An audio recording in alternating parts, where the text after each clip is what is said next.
దేవుని వాక్యాన్ని మనం ధ్యానం చేసుకుందాం. ప్రార్థన చేస్తే ప్రభు ప్రేరేపించిన కొన్ని మాటలు మీకు చెప్పాలని నేను ఆశపడుతున్నాను. చదవండి.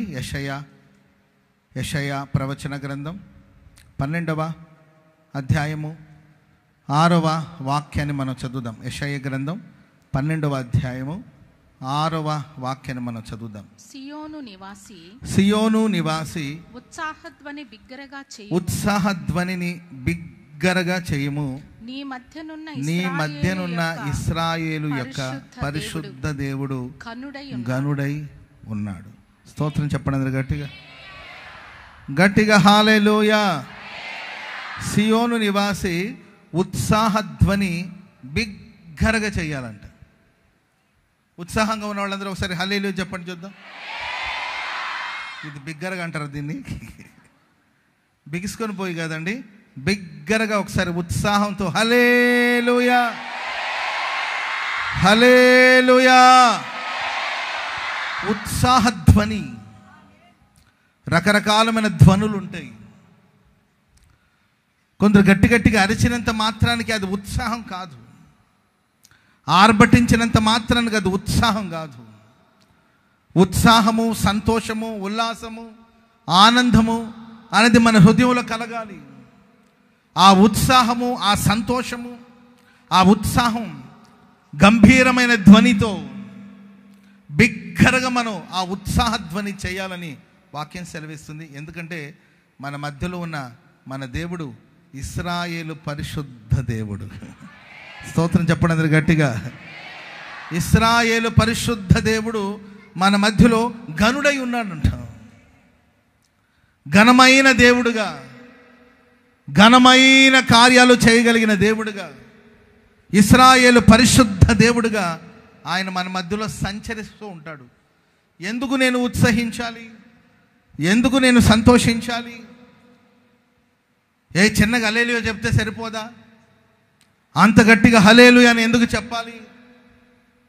ఎందుకు ఉత్సహించాలి? ఎందుకు సంతోషించాలంటే ఇశ్రాయేలు పరిశుద్ధ దేవుడు మన మధ్యలో గనుడుగా సంచరిస్తున్నాడు కనుక మన ఉత్సాహధ్వని చేయాలి. చప్పట్లు కొడుతూ దేవునికి స్తోత్రం చెప్పండి గట్టిగా. హల్లెలూయా చెప్పండి గట్టిగా. హల్లెలూయా.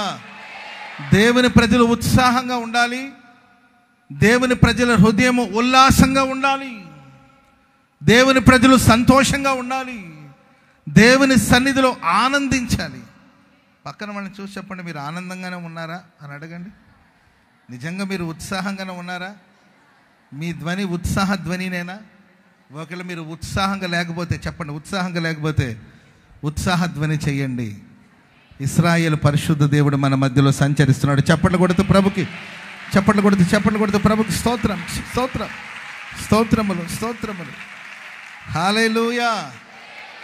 ఏది ఏమైనా మన సంతోషంగా బ్రతకాలంతే. ఆమేన్. సంతోషమే సగం బలం అన్నారు. యెహోవా యందు ఆనందించటం వలన నూతన బలాన్ని మనం పొందుకుంటాం. శక్తికి రహస్యం, బలానికి రహస్యం ఏంటంటే దేవుని యందు మనం సంతోషించాలి. ఆమేన్. ప్రేమ కలిగిన ఒక ప్రేమ జంట ఉన్నారండి. ఆ వృద్ధులు, పెద్ద ఆయనకి పెద్ద వయసు వచ్చేసి ఆ తర్వాత ఆయన చనిపోయాడు. పిల్లలు లేరు, వాళ్ళకి సంతానం లేదు, పిల్లలు లేరు, భర్త చనిపోయాడు. చూసుకున్న వాళ్ళు ఎవరు లేరు, పరామర్శించే వాళ్ళు ఎవరు లేరు. కొంత పెన్షన్ ఏదో వస్తుంది, పెన్షన్ డబ్బులు ఏదో వస్తుంది, ఆ తప్ప వేరొక ఆధారం లేదు. సరే, నేను ఒంటరిగా ఉండి బాధపడ్డం ఎందుకని వృద్ధులో ఉన్న ఒక ఆశ్రమంలో, ఒక హోమ్కి వెళ్ళి అక్కడ ఆమెకు వచ్చే పెన్షన్ డబ్బులు అక్కడ కట్టి వాళ్ళు పరామర్శిస్తే అక్కడ ఉందామని ఆ తల్లి బయలుదేరి అక్కడికి వెళ్ళారంట. వెళితే వాళ్ళ దగ్గరికి వెళ్ళి మాట్లాడింది, నేను ఇక్కడ ఉండాలనుకుంటున్నా అంటే వాళ్ళు కూడా, ఆ హోమ్ వాళ్ళు కూడా చెప్పారు, అమ్మా ఈ ఆశ్రమం నీకు చాలా బాగుంటుందమ్మా, ఇక్కడ మంచి గదులు మీకోసం నిర్ణయించడం జరుగుతుంది, మీకు మంచి భోజనాలు ఇవ్వడం జరుగుతుంది, మీలాంటి వృద్ధులు ఇక్కడ చాలామంది ఉంటారు, ఇక్కడ అంతా వసతులు బాగుంటాయి, మీ రూమ్ చాలా చక్కగా ఉంటుందమ్మా, మీ రూమ్ నంబరు 12వ నంబర్ రూమ్ అని మొత్తం మీద అన్నీ చెప్తున్నారు. అవునా, అంత బాగుంటుందా అని ఉత్సాహంగా మాట్లాడుతుందంట. అప్పుడు అవన్నీ వివరించి ఆయన చెప్పాడంట, అమ్మా నీవు ఇంకా రూమే చూడలేదు, ఆ రూమ్ విధానం ఏంటో నీకు తెలీదు, ఆయన ఇంత ఉత్సాహంగా అవునా అంత బాగుంటుందా, ఖచ్చితంగా బాగానే ఉంటుందా, ఇంత గొప్పగా మాట్లాడుతున్నావేంటమ్మా, నీవు అసలు ఆ గదిలోనికే రాలేదు, ఇంకా ఆ గదిలోని నువ్వు చూడలేదు, ఆ గదిలో ఏముందో కూడా తెలీదు, ఇప్పుడే చూసేసినట్లు ఇప్పుడే ఆ గదిలోనికి వెళ్ళిపోయినట్లు నువ్వు ఉప్పొంగిపోతున్నావేంటి అని అక్కడున్న ఆయన అడిగినప్పుడు ఆమె చెప్పిందంట, అయ్యా నేను ఫిక్స్ అయి వచ్చా, ఏది ఏమైనా ఈ స్థలం నేను సంతోషంగా ఉండాలని తీర్మానం చేసుకొని వచ్చాను, ఇక నేను సంతోషంగానే ఉంటాను. హల్లెలూయా, చెప్పండి గట్టిగా హల్లెలూయా. వేరే ఆప్షన్ లేదు నాకు, నా ముందు రెండు మార్గాలు ఉంది. నా భర్త చనిపోయాడు కనుక నా భర్తను గురించి ఆలోచించుకొని, నా భర్త ఉన్నప్పుడు నన్ను ఇలా చూశాడు, నన్ను ఇలా పలకరించాడు, నేను మా ఆయన ఎదురు కలిసి సైకిల్లో పోయేవాళ్ళు, నేను నా భర్త ఇలాంటి చెప్పుకుంటూ నన్ను వదిలేసి వెళ్ళిపోయాడు ముసలోడు, నన్ను మోసం చేసి వెళ్ళిపోయాడు, జీవితకాలం అంతా ఉంటానన్నాడు, మధ్యలోనే గుట్టుకని పోయాడు, ముందు నేనే పోతే బాగుండేది. ఇలా ఆలోచించుకుంటూ 4 గోడల మధ్యలో మంచం మీద పడుకొని ఆలోచించి దిగులు పడుతూ ఏడుస్తూ మధ్యరాత్రిలో తుల్లిపడి లేచి ఆయన గురించి గుర్తు చేసుకొని ఏడ్చి మరలా పడుకొని దిగులుగా ఉండి, ఇదొక జీవితం. రెండోదిగా గడిచిందేమో గడిచింది, జరిగిందేమో జరిగిపోయాయి, వెళ్ళిన మనుషులు తిరిగి రాలేరు. నా భర్త వెళ్ళిపోయాడు, తిరిగి ఆయన రాలేడు, నేను ఆయన దగ్గరికి వెళ్ళాలి తప్ప ఆయన నా దగ్గరికి రాడు. కాబట్టి వెళ్ళిపోయిన వాళ్ళ గురించి, జరిగిపోయిన కార్యాల గురించి ఆలోచించి దిగులు పడడం కన్నా నా ముందు ఉంచబడిన నేను ఎంతకాలం ఉంటానో తెలియదు, 5 ఏళ్ళు ఉండొచ్చు, 10 ఏళ్ళు ఉండొచ్చు, దేవుడు చల్లగా చూస్తే 20 ఏళ్ళు ఉండొచ్చు. ఈ బ్రతుకుతున్న ఈ 10 ఏళ్ళు కానీ 15 ఏళ్ళు కానీ దేవుడు నాకు ఇచ్చిన ఆయుష్కాలం అంతా దేవునికి కృతజ్ఞతాస్తుతులు చెల్లిస్తూ నేను ఉత్సాహధ్వని చేస్తూ వెళతాను. ఎందుకంటే ఇశ్రాయేలు పరిశుద్ధ దేవుని నేను ఆరాధిస్తూ ఉన్నాను. ఇశ్రాయేలు పరిశుద్ధ దేవుడు నా గుండెలో నివాసం చేస్తున్నాడు. గది బాగలేకపోయినా, గదిలో వసతులు లేకపోయినా, నా కోసం వడ్డించే ఆహారాలు ఒకవేళ అంత మధురంగా లేకపోయినా, నా చుట్టూ ఉన్న మనుషులు నన్ను ఆదరించకపోయినా, నా చుట్టూ ఉన్న మనుషులు నన్ను ప్రోత్సహించకపోయినా, నేను మాత్రం సంతోషంగా ఉండాలని తీర్మానం చేసుకున్నాను. నా సంతోషాన్ని ఎవరూ పాడు చేయలేరు. నాలో నుండి ఒక ధ్వని వినబడతా ఉంటుంది, అది ఉత్సాహ ధ్వని మాత్రమే. ఆమెను చెప్పండి, అందరు గట్టిగా చెప్పండి, గట్టిగా హల్లెలూయా, చెప్పండి గట్టిగా హల్లెలూయా. 27వ కీర్తన 6వ వచనంలో భక్తుడు దావీదు ఇలా చెప్తాడు. 27వ కీర్తన 6వ వచనం చదవండి. ఇప్పుడు నన్ను చుట్టుకొని ఉన్న నా శత్రువులందరికంటే ఎత్తుగా నా తల ఎత్తబడుతుంది. ఆయన గుడారములలో ఉత్సాహధ్వని దేవుని గుడారములో నేను ఉత్సాహధ్వని చేస్తానంతే. నా చుట్టూ ఉన్న శత్రువులు, చాలా మంది శత్రువులు నన్ను చుట్టూ ముట్టడి వేస్తున్నారు, వాళ్ళందరికన్నా నా తల పైకి ఎత్తబడుతుంది. స్తోత్రం చెప్పండి అందరు గట్టిగా. ఆయన గుడారములో ఉండి నేను చేసే పని ఏం తెలుసా? ఉత్సాహధ్వని చేస్తాను. మనం దేవుని గుడారములో ఉన్నాం. Praise the lord. మోషే, నేను గతంలో మీకు రీసెంట్గానే చెప్పాను, ద్వితీయోపదేశకాండం గురించి వర్తమానం చెప్పాను. ఎంతమంది విన్నారు? ద్వితీయోపదేశకాండం గురించి నేను మోషే గారు ద్వితీయోపదేశకాండం ఎందుకు రాశారు అని చెప్పాను. ఎంతమంది గుర్తుంది ద్వితీయోపదేశకాండాన్ని? చేతులు ఎత్తితే సరిపోలేదు, నేను అడుగుతాను, లేచి చెప్పాలి. ఫిక్స్ అయ్యి లేవండి. Praise the lord. ద్వితీయోపదేశకాండాన్ని ఎందుకు రాశాడు మోషే గారు అంటే, ధర్మశాస్త్ర గ్రంథాలన్నీ రాస్తూ వచ్చాడండి. ద్వితీయోపదేశకాండం అనేది యంగ్ జనరేషన్, ఒక క్రొత్త జనరేషన్ కోసం మోషే గారు 2 పర్యాయాలు, ఒక నెల రోజులే బ్రతుకుతాడు, ఇంకా ఆల్మోస్ట్ ఆయుష్కాలం అంతా పూర్తి అయిపోయింది, ఒక నెల రోజు మాత్రమే ఉంటారండి. ఆ నెల రోజులో ద్వితీయోపదేశకాండాన్ని ఆ న్యూ జనరేషన్కి బోధిస్తూ వచ్చాడు. అనేక సంగతులు బోధిస్తూ వచ్చిన మోషే గారు వాళ్ళకి చెప్పిన మాట ఏంటంటే, మీరు తర్వాత చదువుకోండి ఆ మాటలన్నీ కూడా. ద్వితీయోపదేశకాండం 12వ అధ్యాయము అండ్ 16వ అధ్యాయము అవన్నీ కూడా మీరు చదవండి. దాంట్లో ఎక్కువగా మీరు కనాను దేశంలోనికి వెళ్ళిన తర్వాత, కనానులో మీరు ప్రవేశించిన తర్వాత, అక్కడ షిలోహులో గుడారం వేయబడుతుంది. షిలోహులో గుడారాన్ని, దేవుని గుడారాన్ని, ఇశ్రాయేల్ దేశంలో దేవుని గుడారం మొట్టమొదటిగా ఎక్కడ నిర్మించారంటే షిలోహులో ఆ గుడారాన్ని, దేవుని గుడారాన్ని నిర్మించారు. ఆ షిలోహులోనే ఏలి సేవ చేశాడు. అక్కడే సమూయేలుకి దేవుడు దైవ దర్శనం ఇచ్చాడు. అక్కడే హన్నా ప్రార్థన దేవుడు ఆలకించాడు. స్తోత్రం చెప్పండి గట్టిగా. ఆ గుడారానికి ఇశ్రాయేలు సర్వ సమాజానికి చెప్పింది ఏంటంటే, మీరు దేవుని సన్నిధికి వెళ్ళి అక్కడ అన్నపానాలు పుచ్చుకొని మీరు, మీ కుటుంబం, మీ పిల్లలు, మీ దాసదాసులు, మీ పనివాళ్ళు, పరదేశులు అందరూ కలిసి దేవుని సన్నిధిలో సంతోషించండి. ఆమేన్ చెప్పండి అందరు గట్టిగా. సంతోషించండి. ఇశ్రాయేలు ప్రజలు ఐగుప్తులో సంతోషంగా లేరు, ఎందుకంటే బానిసత్వం. ఇశ్రాయేలు ప్రజలు అరణ్యములో సంతోషంగా లేరు, మన్నాను తింటున్నా సంతోషంగా లేరు, బండల నుండి నీళ్లు తాగిన సంతోషంగా లేరు. సంతోషంగా ఉండడం వాళ్ళకి చేత కాదు, సంతోషంగా బ్రతకడం వాళ్ళ వల్ల కాదు. ఎందుకంటే బానిసత్వానికి అలవాటు పడి దాంట్లో నుండి వాళ్ళు వెలుపలికి రాలేకపోయారు. భౌతికంగా వాళ్ళు ఐగుప్తును విడిచి వచ్చారు, కానీ వాళ్ళ మనస్సు ఐగుప్తులోనే ఉండిపోయింది. ఆ బానిసత్వానికి వాళ్ళు అలవాటు పడిపోయారు, సంతోషించలేకపోయారు. అందుకే మోషే ఆ క్రొత్త జనరేషన్ చెప్తాడు, మీరు కనాన్ దేశాలకు వెళ్ళిన తర్వాత దేవుని మందిరానికి వెళ్ళండి, కుటుంబాలకు వెళ్ళి దేవుని గుడారములు మీరు సంతోషించాలి. చెప్పలు కూడా మొదలు గట్టిగా. ఇంచుమించు ప్రేరణ ఒక 7 పర్యాయాలు, 12, 16 అధ్యాయులు మీరు తర్వాత చదువుకోండి. ద్వితీయోపదేశకాండం 12వ అధ్యాయము, 16వ అధ్యాయం చదవండి. ఇంచుమించు ఒక 7 పర్యాయాలు మీరు దేవుని సన్నిధికి వెళ్ళి లేవీలతో కలిసి సంతోషించండి, మీ కుటుంబాలతో కలిసి సంతోషించండి, మీ పని వాళ్ళతో కలిసి సంతోషించండి. దేవుని సన్నిధిలో మనందరూ సంతోషించాలి. ఆమేన్ చెప్పండి అందరూ గట్టిగా. హల్లెలూయా. ప్రేమైన వాళ్ళరా, ఇశ్రాయేలు పరిశుద్ధ దేవుడు మన మధ్యలో సంచరిస్తున్నాడు కనుక మనం ఎల్లప్పుడూ ఉత్సాహధ్వని చేసేవారుగా, సంతోషించేవారుగా, ఆనందించేవారుగా మనం ఉండాలి. Praise the Lord. నిజంగా ఒక ఉత్సాహంగా ఉండే మనిషి, లేకపోతే ఆనందంగా బ్రతకాలనే మనిషికి నేను విన్నానండి ఒక చోట, ఆనందంగా సంతోషంగా ఉండాలనుకునే మనిషి అంటండి, గడిచిన కాలంలో జరిగిన నష్టాల గురించి, అవమానాల గురించి తలంచడంటండి, వాటిని విడిచిపెట్టేస్తాడు అంతే. Praise the Lord. వెనుకున్న వాటిని మరచి ముందున్న వాటి కొరకు వేగిరపడచ్చు, గురి యొద్దకు బహుమానమును పొందవలను గురి యొద్దకు వెళుతున్నాను అంతే. దైవజన పౌలు గారు వెనుకున్న వాటిని, లైఫ్లో వెనక చాలా కార్యాలు ఉన్నాయి, చాలా అవమానాలు ఉన్నాయి, చాలా నిందలు ఉన్నాయి, చాలా సమస్యలు ఉన్నాయి. ఆ సమస్యల్ని, నిందల్ని, ఆపదల్ని, అపాయాల్ని పట్టుకొని కూర్చుండిపోలా, వెనుకున్న వాటిని మరచిపోండి. ఇదిగో నేను ఒక నూతనమైన కార్యాలు చేయబోతున్నాను. పూర్వకాలపు సంగతులు మీరు తలంచుకోవద్దు, గతంలో బ్రతకొద్దు, గతకాలపు చేదైన అనుభవాలు బ్రతకవద్దు. ఆయన సమస్తాన్ని నూతనమైనవిగా చేస్తాడు.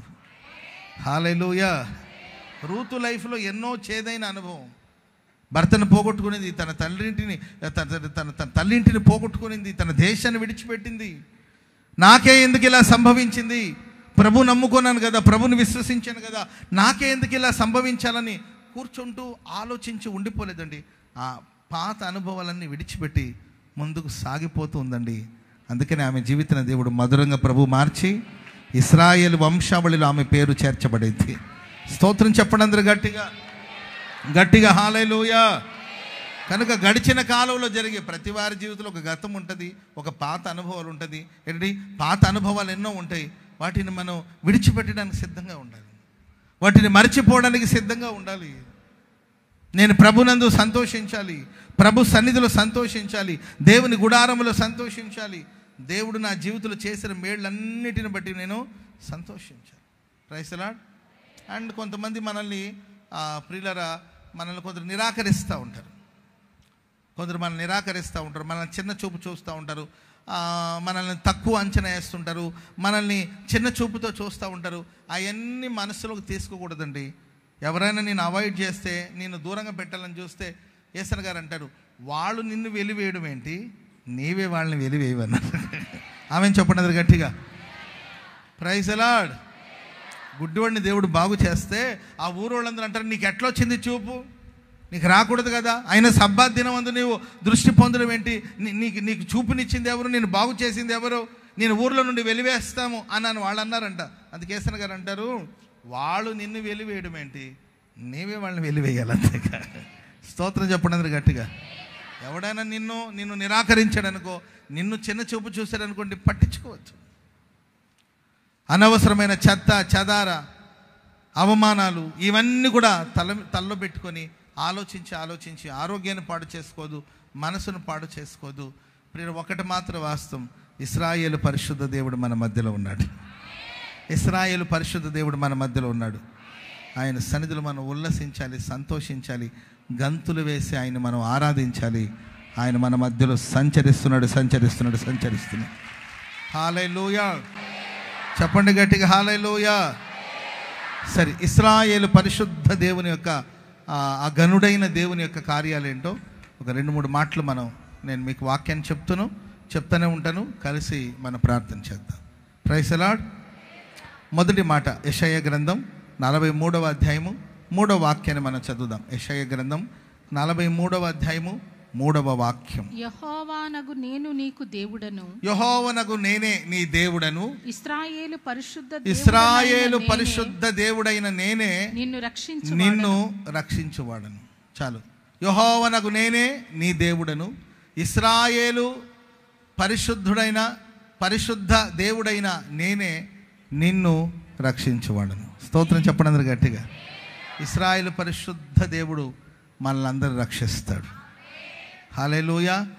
మేము సేవిస్తున్న మా దేవుడు ఈ మండుచున్న అగ్నిగుండం నుండి మమ్మల్ని రక్షించడానికి సమర్థుడు. స్తోత్రం చెప్పండి అందరు గట్టిగా. యేసు అనగా రక్షకుడు. యేసు అంటే ఏంటండి? యేసు అనే మాటకు అర్థం ఏంటండి? రక్షకుడు. తన పాపం నుండి, శాపం నుండి తన ప్రజల్ని విమోచించడం కొరకే యేసుక్రీస్తు వారు రక్షకుడుగా ఈ లోకానికి వచ్చారు. ఇశ్రాయేలు పరిశుద్ధ దేవుడు నా రక్షకుడు, నీ రక్షకుడు, మనందరి రక్షకుడు. స్తోత్రం చెప్పండి అందరు గట్టిగా. ఆయన మనల్ని రక్షిస్తాడు.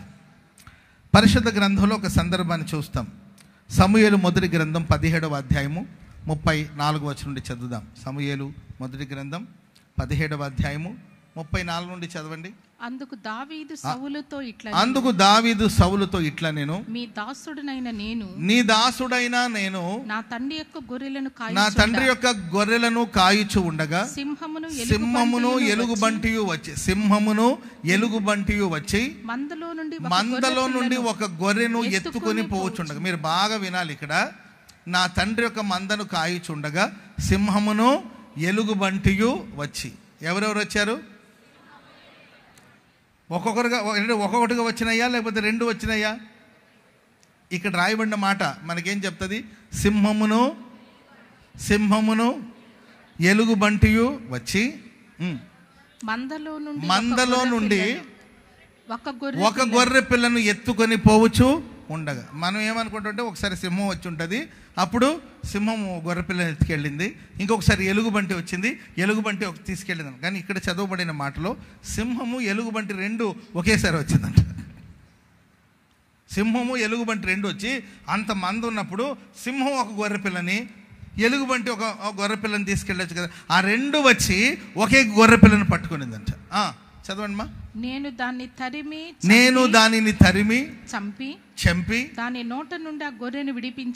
నోటి నుండి ఆ గొర్రెను విడిపించి తిని అది నా మీదికి రాగా దాని గడ్డమును పట్టుకొని దాన్ని కొట్టి చంపి తిని నీ దాసుడైన నేను ఆ సింహమును ఎలుగుబంటిని చంపి తినే జీవము గల దేవుని సైన్యములను తిరస్కరించిన ఈ సున్నతి లేని ఫిలిస్తీయుడు వాటిలో ఒకదాని వలె అగుననియు సింహము యొక్క బలము నుండి ఎలుగుబంటి యొక్క బలము నుండి నన్ను రక్షించిన యెహోవా. చెప్పండి కూడా అందరు గట్టిగా చెప్పండి గట్టిగా. హల్లెలూయా. మందలోనికి సింహము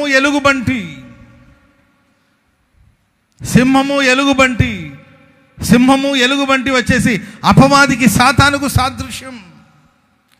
అపవాది సాతానుడు మందలోనికి వచ్చి చూడండి గుర్తుపట్టాడు, సాతాను యొక్క క్రియల్ని గుర్తుపట్టాడు. లేకపోతే 2 ఒకేసారి రావడం ఏంటి? 2 వచ్చి ఒక గొర్రె పిల్లను పట్టుకోవడం ఏంటి? దాని వెనకాల ఉన్న శత్రు యొక్క క్రియను, సాతాను యొక్క క్రియను గుర్తించిన దావీదు ఆ గొర్రె పిల్లను విడిపించుకునే ఆ ప్రక్రియలో అవి ఆ గొర్రె పిల్లను వదిలేసి దావీదు మీదకి వచ్చింది. అప్పుడు దావీదు ఆ సింహము ఆ ఎలుగుబంటి యొక్క గడ్డమును పట్టుకొని కొట్టి దాన్ని చంపాడు. సింహపు బలము నుండి ఎలుగుబంటి బలము నుండి రక్షించిన యెహోవా. స్తోత్రం చెప్పండి అందరు గట్టిగా.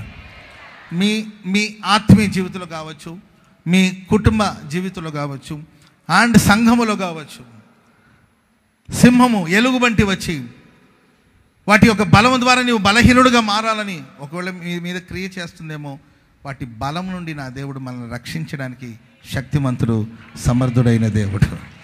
దావీదు ఏం చేశారు తెలుసండి? దాని గడ్డం పట్టుకొని తన చేతిలో కర్ర ఉన్నట్టుందండి, దుడ్డు కర్ర, దండం ఉన్నట్టుంది. ఆ కర్రను తీసుకొని సింహాన్ని కొట్టాడు, ఎలుగుబంటిని కొట్టాడు. ఆ కర్ర అనేది దేవుని వాక్యానికి సాదృశ్యం. వాక్యంతో సాతాను గాడిని కొట్టాలి మనం. దేంతో కొట్టాలండి సాతాను గాడిని? చెప్పాలి. దేంతో కొట్టాలి? వాక్యంతో చెప్పాలి. వాక్యంతో కొట్టాలంటే ముందు మనకు వాక్యం తెలిసి ఉండాలిగా. Praise the Lord. గడ్డం అనేది ఘనతకు సాదృశ్యం. సాతాను గాడి యొక్క ఘనత మీద కొట్టాలి మనం. సాతాను గాడిని ఘనహీనుడిగా మనం చెయ్యాలి. సాతాన్ని మనం ఘనపరుస్తూ కూర్చోకూడదు. దేవునికే మహిమ కలుగునుగాక, సాతానుకు సిగ్గు కలుగునుగాక. దేవునికే జయము కలుగునుగాక, అపవాదికి అపజయం కలుగునుగాక. సాతాను సిగ్గుపడాలి, దేవుని నామం ఘనపరచబడాలి. సాతాను గడ్డం పట్టుకొని కర్ర తీసుకొని కొట్టి వాటిని చంపినట్లు లేఖనాలు గ్రంథస్థం చేయబడింది. ప్రియులారా, సింహపు యొక్క బలం ఏంటంటే, సింహం ముక్కలు ముక్కలుగా చీల్చేస్తుంది. సింహము చేతిలోనికి ఒక గొర్రెపిల్ల కావచ్చు, మనుషులు కావచ్చు దొరికితే ముక్కలు ముక్కలుగా చీల్చడం, చిన్న భిన్నం చేయడం, ఈ అనుభవాలను కూడా సింహంలో మనం చూస్తాం. సాతానుగాడు ఒక జీవితంలోనికి, ఒక కుటుంబంలోనికి వస్తే ఆ కుటుంబాన్ని చిన్న భిన్నం చేస్తూ ఉంటాడు. తల్లి జాడ పిల్లకి లేదు, పిల్ల జాడ తల్లికి లేదన్నట్టు కుటుంబాలు ఈరోజు విచ్ఛిన్నమైపోవడం, ఆస్తుల కోసం గొడవలు. మా అన్నయ్య అనే అభిమానం తమ్ముడికి ఉండదు, నా తమ్ముడే కాదు అనే అభిమానం అన్నయ్యకు ఉండదు. ఆస్తుల కోసం, డబ్బుల కోసం. ఒక అన్న చిన్నప్పుడే తల్లిదండ్రులు చనిపోతే అన్న చిన్నప్పుడే పనికి వెళ్ళి వాళ్ళ తమ్ముడిని చదివించి పెద్ద స్థాయికి తీసుకెళ్ళాడు. అన్న పల్లెటూరులో ఉంటాడు. తమ్ముడిని చదివించాలనే ఉద్దేశంతో పాపం ఆయన రెక్కలు ముక్కలయ్యేటట్లు కష్టపడి ప్రయాసపడి బిడ్డల కోసం, ఏంటంటే తన తమ్ముడు కోసం, తన భవిష్యత్తు కోసం, తన చదువు కోసం ఎంతో ప్రయాసపడి అతన్ని చదివించాడు. ఆయన పెద్ద స్థాయికి వచ్చి పెళ్లి చేసుకుని పిల్లల్ని కన్నాడండి. ఆ తర్వాత పల్లెటూరులో ఒక ఇల్లు ఉంటుంది. అరే, మా అన్న మా కోసం ఇంత కష్టపడ్డాడు కదా, నా చదువు కోసం, నా ఫ్యూచర్ కోసం ఇంత ప్రయాసపడ్డాడు కదా, పోతే పోయిందిలే, ఇల్లు ఏముందిలే, ఇప్పుడు నేను సంపాదించుకున్నాను, 10 రూపాయలు సంపాదించుకున్నాను, ఆ ఇల్లుదేముందిలే, చిన్న మా పితరుల జ్ఞాపకం కదా, అది అలా ఉండిపోతుంది అనుకోవట్లా.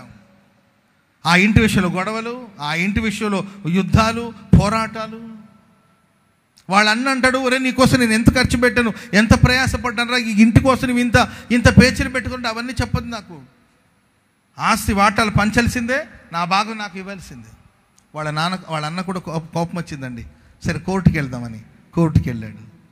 కదండి, కోర్టు చుట్టూ తిరగడం, పోలీస్ స్టేషన్ చుట్టూ తిరగడం, ఏది ఒక స్థలం కోసం. పోనీ తమ్ముడే కదా, తీసుకుంటే తీసుకున్నాడనే ఆ విశాల హృదయం అన్నయ్యకి రావట్లా.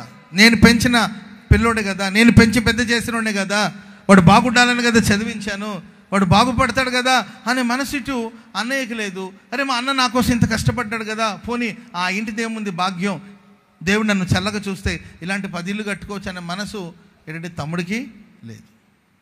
కారణం ఏంటంటే అపవాది ధన వ్యామోహాన్ని నింపడమో, లేకపోతే ఆస్తి మీద వ్యామోహాన్ని కలిగించడమో. దానివల్ల నేటి సమాజంలో ప్రియమైన వలన సాతానుగాడు కుటుంబాన్ని చిన్న భిన్నం చేయడం, ఒకరితో ఒకరు పలకకపోవడం, ఒకరితో ఒకరు మాట్లాడకపోవడం, ఒకరి మీద ఒకరు దుమ్మెత్తి పోసుకోవడం. నాకు కుటుంబం తెలుసండి, వాళ్ళు అన్న చెల్లి పలుక్కొని 5 ఏళ్ళు అయిందట. ఎన్నేళ్ళు అయిందండి? ఒకే ఇంట్లో ఉంటారు, అన్న చెల్లి ఇద్దరు ఒకే ఇంట్లో ఉంటారు, ఇద్దరికి పెళ్లి కాలేదు, ఒకే ఇంట్లో ఉన్నారండి. ఇద్దరు ఒకరినొకరు పలుక్కొని 5 ఏళ్ళు అయింది. ఏదైనా కావాలంటే అమ్మ వాడు చెప్పు అని వాళ్ళ అమ్మకి చెప్తే ఆడేమో దానికి చెప్పని చెప్పడం. ఒక తల్లి కడుపున పుట్టిన వాళ్ళు ఇద్దరే, సరే ఒక 10 మంది ఉన్నారంటే పర్వాలేదండి, ఇద్దరే పిల్లలు వాళ్ళు, అన్నయ్య చెల్లి వాళ్ళిద్దరు పలుక్కొని 5 ఏళ్ళు. వాళ్ళమ్మ ఒకరోజు ఇంటికి వెళ్ళినప్పుడు, అన్న వీళ్ళిద్దరూ పలుకోవట్లేదు, ఎన్నాళ్ళ నుండి పలుకోవట్లేదమ్మా అంటే 5 సంవత్సరాలు అయింది. ఏదో చిన్న సమస్య. కారణం ఏంటంటే సాతానుడు కుటుంబాన్ని చిన్న భిన్నం చేస్తూ ఉంటాడు. ప్రేమైన వాళ్ళరా, ఈ ప్రశస్త రాత్రి, ఈ సంపూర్ణ రాత్రి ఉపవాస ప్రార్థనలో ఇశ్రాయేలు పరిశుద్ధ దేవుడు మన మధ్యలో సంచరిస్తూ ఉన్నాడు. చిన్న భిన్నం చేసే సాతాను క్రియలని యేసు నామములో లయమైపోవునుగాక, లయమైపోవునుగాక. ఇశ్రాయేలు పరిశుద్ధ దేవుడు మన కుటుంబాన్ని కట్టునుగాక, మన కుటుంబాన్ని దేవుడు కాపాడునుగాక. హల్లెలూయా. ఎలుగుబంటి ఏం చేస్తుంది తెలుసండి? ఎలుగుబంటి వచ్చి గుండెను చీల్చేస్తుందంట. బైబిల్లో మనం ఒక సందర్భాన్ని చూస్తాం. 2 ఎలుగుబంటి వచ్చి 2 ఎలుగుబంట్లు వచ్చేసి 42 మంది పిల్లల్ని చంపేసింది. రాజుల గ్రంథంలో ఉంటుంది. 2 ఎలుగుబంట్లు ఏంటంటే వచ్చి 42 మంది పిల్లల్ని చంపేసింది, చీల్చేసిందండి. ఈ ఎలుగుబంటికి ఉన్న అనుభవం ఏంటంటే గుండెను చీల్చేస్తుంది. ప్రస్తుతం చాలామంది జీవితాల్లో మనం చూస్తున్నాం, కుటుంబాల్లో తల్లిదండ్రులకి ఏంటంటే ఓ పెద్ద వేదనగా మారడం ఏంటంటే పిల్లల విషయాలు. పిల్లల హృదయాన్ని ఎలుగుబంటి సాతానుడు చీల్చివేస్తున్నాడు. పిల్లలకు స్థిరత్వం లేదు, స్థిరమైన మనసు లేదు, నికరంగా ఉండలేకపోతున్నారు, గుండె చెదరిన స్థితిలో ఉంటున్నారు, మానసిక ప్రశాంతత లేదు, బిడ్డల జీవితం శాపంగా మారిపోతుంది. బుద్ధి చెప్పిన ప్రియులరా దాన్ని తెలుసుకొని అనుసరించే అనుభవాలు చాలామంది లేకపోవడం చాలా బాధాకరమైన విషయం. ప్రేమైన వల్లరా, మనం ఆరాధిస్తున్న క్రీస్తు ప్రభుల వారు, ఆయన ఇశ్రాయేలు పరిశుద్ధ దేవుడు, ఆయన నిశ్చయముగా సింహపు బలము నుండి, ఎలుగుబంటి యొక్క బలము నుండి మనల్ని రక్షించునుగాక, రక్షించునుగాక, రక్షించునుగాక. హల్లెలూయా, హల్లెలూయా. చూడండి, యవన పిల్లలు కూడా గమనించుకోవాల్సిన విషయం ఏంటంటే, దేవుడు మన కనులెదుట జీవమును మరణాన్ని, ఆశీర్వాదాన్ని శాపాన్ని ఉంచాడు.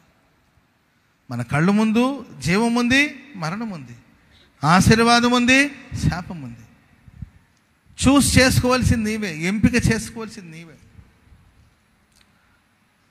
నేను దేవుని సన్నిధిలో ఉండాలి, నేను పరిశుద్ధంగా ఉండాలి, ఇశ్రాయేలు పరిశుద్ధ దేవుడిని నేను ఆరాధిస్తున్నాను, నా దేవుడు పరిశుద్ధుడైన ప్రకారం నేను కూడా పరిశుద్ధులుగా మేము ఉండాలి అనే తీర్మానం నీవు తీసుకోవాలి. ఒకవైపున ఆశీర్వాదం ఉంది, మరోవైపున శాపం ఉంది. నీవు శాపపు మార్గాన్ని ఎంపిక చేసుకొని వెళ్తానంటే అది నీ ఇష్టం. లేదు, నేను నా ముందు ఉంచబడిన ఆశీర్వాదపు మార్గంలో నడుస్తాను, నేను పాపం చేయను, నేను పరిశుద్ధంగా ఉంటాను, నేను నీతిగా ఉంటానని తీర్మానం చేసుకోవాలి. ఈరోజు యవనస్తుల్ని పరిశుద్ధతలో ఉంచట్లేదు సాతానుడు. మలినమైపోతుంది జీవితం, ఆలోచనలు పాడైపోతుంది. యవనస్తుల ఏంటంటే వాళ్ళ పద్ధతులు, వాళ్ళ ప్రవర్తనలు విపరీతమైన ధోరణిలో కొనసాగించబడుతుంది. తల్లిదండ్రులు కూడా కొన్ని పర్యాయాలు సరి అడ్జస్ట్ అయిపోవాల్సిందే. జనరేషన్ అలా ఉంది. అమ్మ ఏంటమ్మా పిల్లలు ఎలా ఉన్నారంటే, ఈ జనరేషన్ అలా ఉంది పాస్టర్ గారండి, ఏం చేయమంటారు? పాపాన్ని గురించిన బోధలు కూడా ఈరోజు దేవుని మందిరంలో లేకపోవడం బాధాకరమైన విషయం. ఇది పాపము, ఇది తప్పు, ఇది పాపం, ఇది అపవిత్రత. యవనస్తులారా, మీరు బలవంతులు, దేవుని వాక్యం మీ యందు నిలిచి ఉన్నది. యవనస్తుడు దేని చేత తన ప్రవర్తనను సరి చేసుకుంటాడు? దేవుని వాక్యాన్ని గమనించి చూచి నడుచుకున్నట్టు చేతనే కదా అని దేవుని వాక్యాన్ని ఈరోజు బోధించలేని పరిస్థితుల్లో కొందరు ఉన్నారు. పాపాన్ని గురించిన ప్రస్తావన ఈరోజు, పాపాన్ని గురించిన ఆలోచన ఈరోజు మనుషులకు లేకపోవడం బాధాకరమైన విషయం. అక్రమమైన పనులు పెట్టుకుని, అక్రమమైన కార్యక్రమాలు పెట్టుకుని దేవుని మందిరానికి వస్తూ ఉంటారు. పాపము మానరు, మందిరాన్ని మానరు, అక్రమమైన సహవాసాన్ని విడిచిపెట్టరు, దేవుని మందిరాన్ని కూడా విడిచిపెట్టరు. తప్పుడు మనుషులు కూడా వెంట పెట్టుకుని కొంతమంది దేవుని మందిరానికి వస్తుంటారు. ప్రేమైన వారి కారణం సాతానుడు కుటుంబాలలో ప్రవేశించి కుటుంబాన్ని చిన్న భిన్నం చేయడం, పిల్లల జీవితాన్ని చిన్న భిన్నం చేయడం, ఈ కార్యక్రమాలు చేస్తున్నాడు.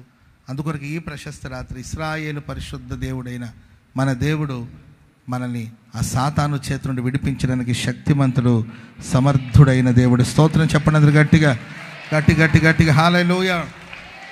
నీవు నేను చేయవలసింది ఏం తెలుసండి ప్రియులారా? దేవుని నామాన్ని గణపరుస్తూ ఉండాలి. అప్పుడు సాతానుడు సిగ్గుపడతాడు. అంతే, సాతాను గాడితో ఫైట్గా, ఏ సాతానా అని ఆడి జోలికి వెళ్ళొద్దు. దేవుని నామను మహిమపరుస్తూ మహిమపరుస్తాడు. హల్లెలూయా. చెప్పండి గట్టిగా హల్లెలూయా. మన ఇంటి సరుకు లేకపోతే మా కొట్లో సరుకు గొప్పదని చెప్పాలి. మనం వ్యాపారం చేసేవాళ్ళు ఏం చేయాలి తెలుసండి, మా కొట్లో సరుకు గొప్పగా ఉంటుందని చెప్పాలి. అంతే తప్ప ఆ పక్కన కొట్టు వాళ్ళు సరుకు మంచిది కాదు, అవి కాదు మనం చెప్పచ్చు. ఆ కొట్టుకి వెళ్ళదు, అక్కడ మాంసం కొట్టు మంచిది కాదు. ఇప్పుడు మార్కెట్కి ఎప్పుడైనా చిన్నప్పుడు వెళ్ళాను నేను, ఇప్పుడు పోలా, చాలా కాలం క్రితం. మేము చిన్నప్పుడు మాంసం కొట్టుకు వెళ్తే దారిలో వెళుతుంటే దారి పొడుగునే మాంసం కొట్టు ఉంటుంది. ఆ షాప్ వాళ్ళందరూ పిలుస్తూ ఉంటారు, ఏ తమ్ముడు ఇట్లా చూడు ఎంత ఫ్రెష్గా ఉంది మాంసం అని చెప్పి పిలుస్తూ ఉంటారు. ఏంటంటే వాళ్ళ కొట్లో ఉన్న సరుకుల గురించి వాళ్ళు మహిమగా మాట్లాడుతుంటారు, గొప్పగా మాట్లాడుతుంటారు. అంతే తప్ప ఆ కొట్లో సరుకు మంచిది కాదు, ఈ కొట్లో సరుకు మంచిది కాదు, ఆ కొట్లోకి వెళ్ళొద్దు, ఈ కొట్లోకి వెళ్ళొద్దు, ఆయన మంచోడు కాదు, ఈయన మంచోడు కాదు. అర్థమైందండి? అవన్నీ మనకు సంబంధం లేదు. మన దేవుడు గొప్పవాడు. చెప్పండి కూడా మొదలు గట్టిగా. మన దేవుడు రక్షకుడు, మన దేవుడు రక్షకుడు. ఇశ్రాయేలు పరిశుద్ధ దేవుడు, ఇశ్రాయేలు పరిశుద్ధ దేవుడు. ఆయన మనల్ని రక్షిస్తాడు. ఆమేన్ చెప్పండి గట్టిగా. దేవుని గుణాతిశయాన్ని మాట్లాడండి. యేసుక్రీస్తు శిలువను గురించి మాట్లాడండి. యేసయ్య రక్తాన్ని గురించి మాట్లాడండి. యేసయ్య ప్రేమను గురించి మాట్లాడండి. Praise the Lord. అప్పుడు సాతానుడు సిగ్గుపడతాడు. అప్పుడు సాతాను చేతి నుండి మనం విడుదల పొందుతాం, మనం రక్షించబడతాం. సాతానుగాడు వంచకుడు. వాడు సింహపు రూపంలో వస్తాడు, ఎలుగుబంటి రూపంలో వస్తాడు. మందను పాడు చేయాలని వస్తాడు. మందను అడ్డం పెట్టుకుని దావీదు మీద పడాలని చూస్తాడు. కొన్నిసార్లు మన పిల్లల్ని అడ్డం పెట్టుకొచ్చి మన మీద దాన్ని ప్రభావం చూపుతాడు. పిల్లల రూపంలో వస్తాడు. నీ మనశ్శాంతిని పాడు చేస్తాడు. నీవు ధైర్యంగానే ఉంటావు, నువ్వు పవిత్రంగానే ఉంటావు, నీవు పరిశుద్ధంగానే ఉంటావు. పిల్లల ద్వారా ఆయన వచ్చి నీవు రాజీ పడేటట్లుగా చేస్తాడు. చివరికి రాజీ పడిపోవాలి. అర్థమైన నలుగురు నీ బుద్ధి చెప్తూ ఉంటావు, నలుగురు ధైర్యంగా దేవుని మాటలు చెప్తుంటావు. పిల్లల ద్వారా వచ్చేసి నీవు మాట్లాడకుండా చేస్తాడు. నీవు కూడా చివరికి రాజు పడేటట్లుగా వంచనతో సాతానుడు కూడా వస్తాడు. జాగ్రత్తగా ఉండండి. ఇశ్రాయేలు పరిశుద్ధ దేవుడు మన మధ్యలో ఉన్నాడు కనుక ఆయనే మనల్ని రక్షిస్తాడు. హల్లెలూయా. ఒక మంచి ప్రార్థన పర్రాలు ఉందంట, మంచి ప్రేయర్ఫుల్ భక్తి పర్రాలైన ఒక సహోదరి ఉంది. ఆమెకు ఒక చెల్లెలు ఉంటుంది. ఆమె పిచ్చి తిరుగుడని తిరుగుతుంటుంది, దరిద్రపు తిరుగుడని తిరుగుతుంటుంది. ఏదో ఒక రోజు ఆమె మారుతుందిలే అని ఈమె అనుకునింది. ప్రియులారా, ఒకరోజు ఒక భయంకరమైన చీకటి ఆమెను ఆవరించి ఆ చీకటి శక్తి చేత ఆమె సతమతం అవుతున్నప్పుడు వాళ్ళ అక్క చెల్లి కోసం ప్రార్థన చేసింది. ప్రార్థన చేసి ఆమెలో ఉన్న శాతాన్ని గద్దిస్తే ఆమెలో ఉన్న చీకటి ఆమెలో నుండి వెలుపలికి వచ్చి తొలగిపోయింది. అప్పుడు తన సహోదరి కోసం ఆమె ప్రార్థన చేసి ప్రార్థన అంతా అయిన తర్వాత ఆ చెల్లి పడుకునిందండి. ఆమె వాళ్ళ కాంపౌండ్లో వచ్చేసి ఒక బెంచ్ ఉంటే ఆ బెంచ్ మీద కూర్చొని ప్రార్థన చేసుకుంటూ ఉందండి. అప్పుడు ఆకాశం నుండి తెల్లని వస్త్రాన్ని ధరించుకున్న ఒక మనిషి అలాగే ఎగురుతూ తన దగ్గరకు వస్తుందంట. వస్తుంటే తెల్లని బట్టలు అంటే మనం ఏమనుకుంటాం చెప్పలేమనుకుంటాము. తెల్లని బట్టలు వేసుకుంటే మనం వైట్ డ్రెస్ వేస్తేనే చాలామంది మోసపోతూ ఉంటారు. తెల్లని వస్త్రం అంటే అమ్మో గాబ్రియేలా మీకాయేలా అని గాబ్రియేల్ అని పిలుద్దామని కూర్చొని ఆమె లేచిందంటండి. లేచి చూస్తే ఆ తెల్లటి వస్త్రం వేసుకొస్తున్న ఆ మనిషి కళ్ళు రక్తంలాగా ఎర్రగా ఉందంట. వెంటనే ఆమె వాక్యాన్ని ధ్యానించిందండి. దేవుని కళ్ళు సూర్యుని వలె ప్రకాశిస్తూ ఉంటుంది. స్తోత్రం చెప్పండి అందరు గట్టిగా. దేవుని కళ్ళు ఎలా ఉంటుందండి? సూర్యుని వలె ప్రకాశిస్తూ ఉంటుంది. ఏంటి ఈ కళ్ళేమో రక్తం తాగిన మనిషిలాగా ఎర్రగా ఉంది కదని చెప్పి ఆ తెల్లని బట్టల నుండి వస్తున్న వ్యక్తి ఏయ్ సాతానా ఆనిందండి. తెల్లటి బట్టలు నల్ల బట్టలుగా మారి గుర్తుపట్టేసావు ఆనిందట. Praise the lord. అపవాది తంత్రములను మనం ఎరగని వారం కానే కాదండి. అపవాది తంత్రములను మనం ఎరగని వారం. అపవాది తంత్రాలు మనకు తెలుసు. అందుకొరకు ప్రియులరా, ఇశ్రాయేలు పరిశుద్ధ దేవుడు మన మధ్యలో ఉండాలంటే ఉత్సాహధ్వని చేయాలి, జీవవాక్యాన్ని చేతపట్టాలి, జ్యోతుల వలె ప్రకాశించాలి. వాక్యాన్ని చేతపట్టి అపవాదిని మనం ఓడించాలి. యేసుక్రీస్తు ప్రభుల వారిని సాతానుడు శోధించడానికి సాక్షాత్తు క్రీస్తు ప్రభుల వారిని వంచనలో పడగొట్టాలని చెప్పి వచ్చినప్పుడు దేవుని వాక్యాన్ని చేతపట్టి అపవాదిని ఓడించాడు. జీవవాక్యాన్ని దేవుడు మనందరికీ అప్పగించారండి. ఈ జీవవాక్యాన్ని చేతపట్టి అపవాది క్రియలన్నిటి మీద అఖండ విజయాన్ని మనం సాధిద్దాం. స్తోత్రం చెప్పండి గట్టిగా గట్టిగా. హల్లెలూయా హల్లెలూయా. ఇశ్రాయేలు పరిశుద్ధ దేవుడే మన రక్షకుడు. ఆయన మనల్ని రక్షిస్తాడు. రెండో మాట కూడా చెప్తాను, చదవండి. యెషయా గ్రంథం 48వ అధ్యాయము 17, 18, 19 వచనాలు చదువుదామా. నీ విమోచకుడును ఇశ్రాయేలు పరిశుద్ధ దేవుడైన యెహోవా ఇలాగూ సెలవిచ్చుచున్నాడు, నీకు ప్రయోజనము కలుగునట్లు నీ దేవుడైన యెహోవానగు నేనే నీకు ఉపదేశం చేస్తాను. నీవు నడవవలసిన మార్గంలో నేను నిన్ను నడిపిస్తాను. నీకు ప్రయోజనము కలిగేటట్లుగా ఇశ్రాయేలు పరిశుద్ధుడైన దేవుడైన నేను సెలవిచ్చినదేమనగా, నీకు ప్రయోజనము కలుగునట్లుగా నీకు నేను ఉపదేశం చేస్తాను. నీవు నడవవలసిన త్రోవలో నేను నిన్ను నడిపిస్తాను. ఒకటి ఉపదేశం చేస్తాడు, రెండవదిగా నడిపిస్తాడు. ఆమేన్ చెప్పండి గట్టిగా. ఇశ్రాయేలు పరిశుద్ధ దేవుడు ప్రయోజనం కలుగునట్లుగా ఒకటి ఉపదేశం చేస్తాడు, రెండవదిగా ఆయనే మనల్ని మనం నడవలసిన మార్గములో త్రోవలో ఆయన మనల్ని నడిపిస్తాడు. ఆమేన్ హల్లెలూయా. ఉపదేశం. బైబిల్ ధర ఎంతండి? బైబిల్ కాస్ట్ ఎంత? మీ దగ్గర ఉన్న బైబిల్ కాస్ట్ ఎంత చెప్పమ్మా? ఎంతమ్మా మా? అది 1000 రూపాయలమ్మా. అదెంతమ్మా? 500. ఇంకా 1500. ఇంకా ఒక్కొక్క బైబిల్ ఒక కాస్ట్ ఉంటుంది. ఇంకా 600కి 300కి 150 రూపాయలు కూడా ఉన్నాయి కదా బైబిల్. 200 రూపాయలు కూడా ఉన్నాయి కదా బైబిల్ ఉన్నాయి. బైబిల్ రేటు ఏంటి? బైబిల్ విలువ 100 రూపాయల, 1000 రూపాయల, 2000 రూపాయల. దీనికి మనం ఎలా కట్టగలుగుతామా? దీనికి విలువ కట్టగలుగుతాం మనం ఇచ్చే ఆ 500 కానీ 1000 రూపాయలు కానీ పేపర్ విలువ అండ్ ప్రింటింగ్ విలువ ఏంటండి, దీన్ని బైండింగ్ చేశారు కనుక దాని వెల వచ్చేసి ఏంటండి ఒక 1000 రూపాయలు ఉండొచ్చు.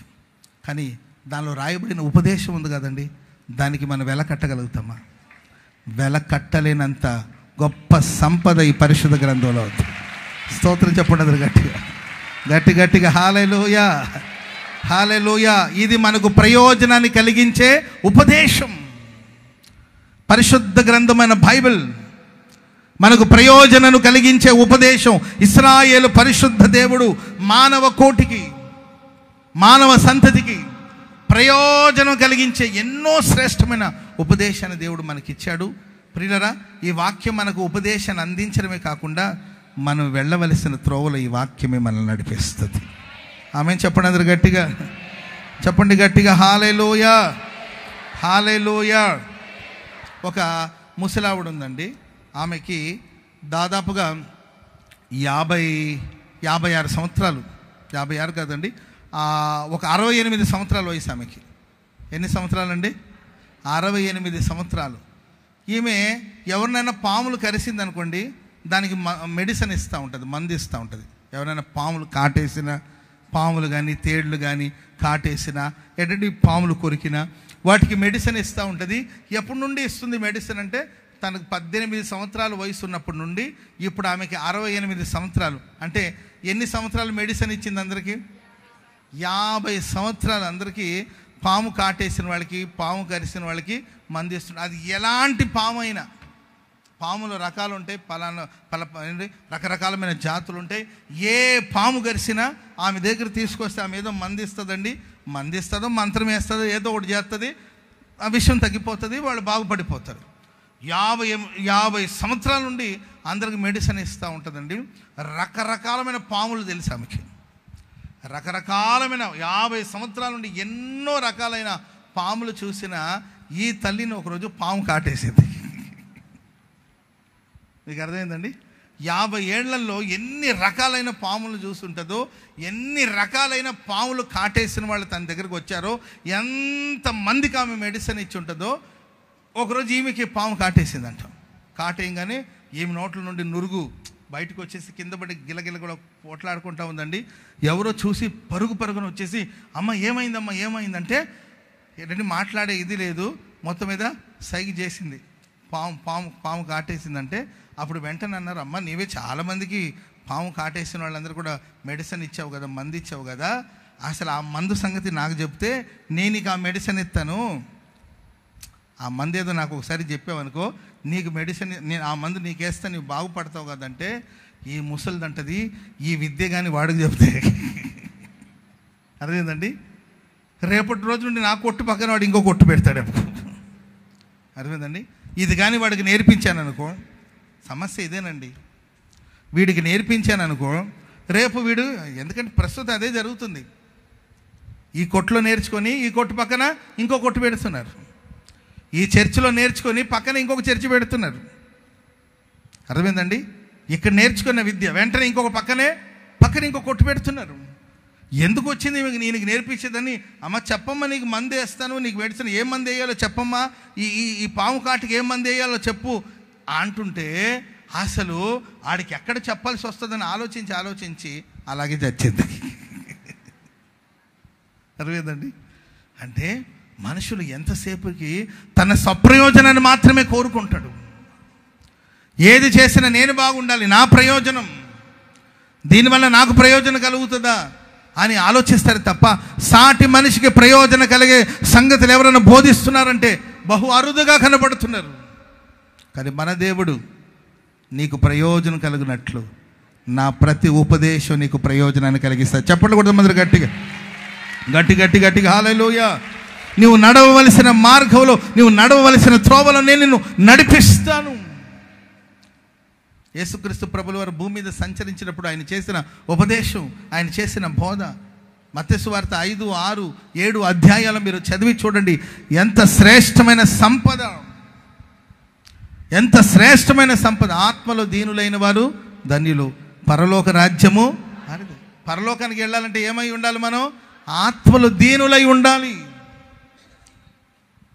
పరలోకానికి ప్రవేశించడానికి డబ్బు ఉండాలా, సంపద ఉండాలా, బంధువులు ఉండాలా, పేరు కాదు. ఆత్మలో దీనులైన వారు పరలోక రాజ్యం వారిదే.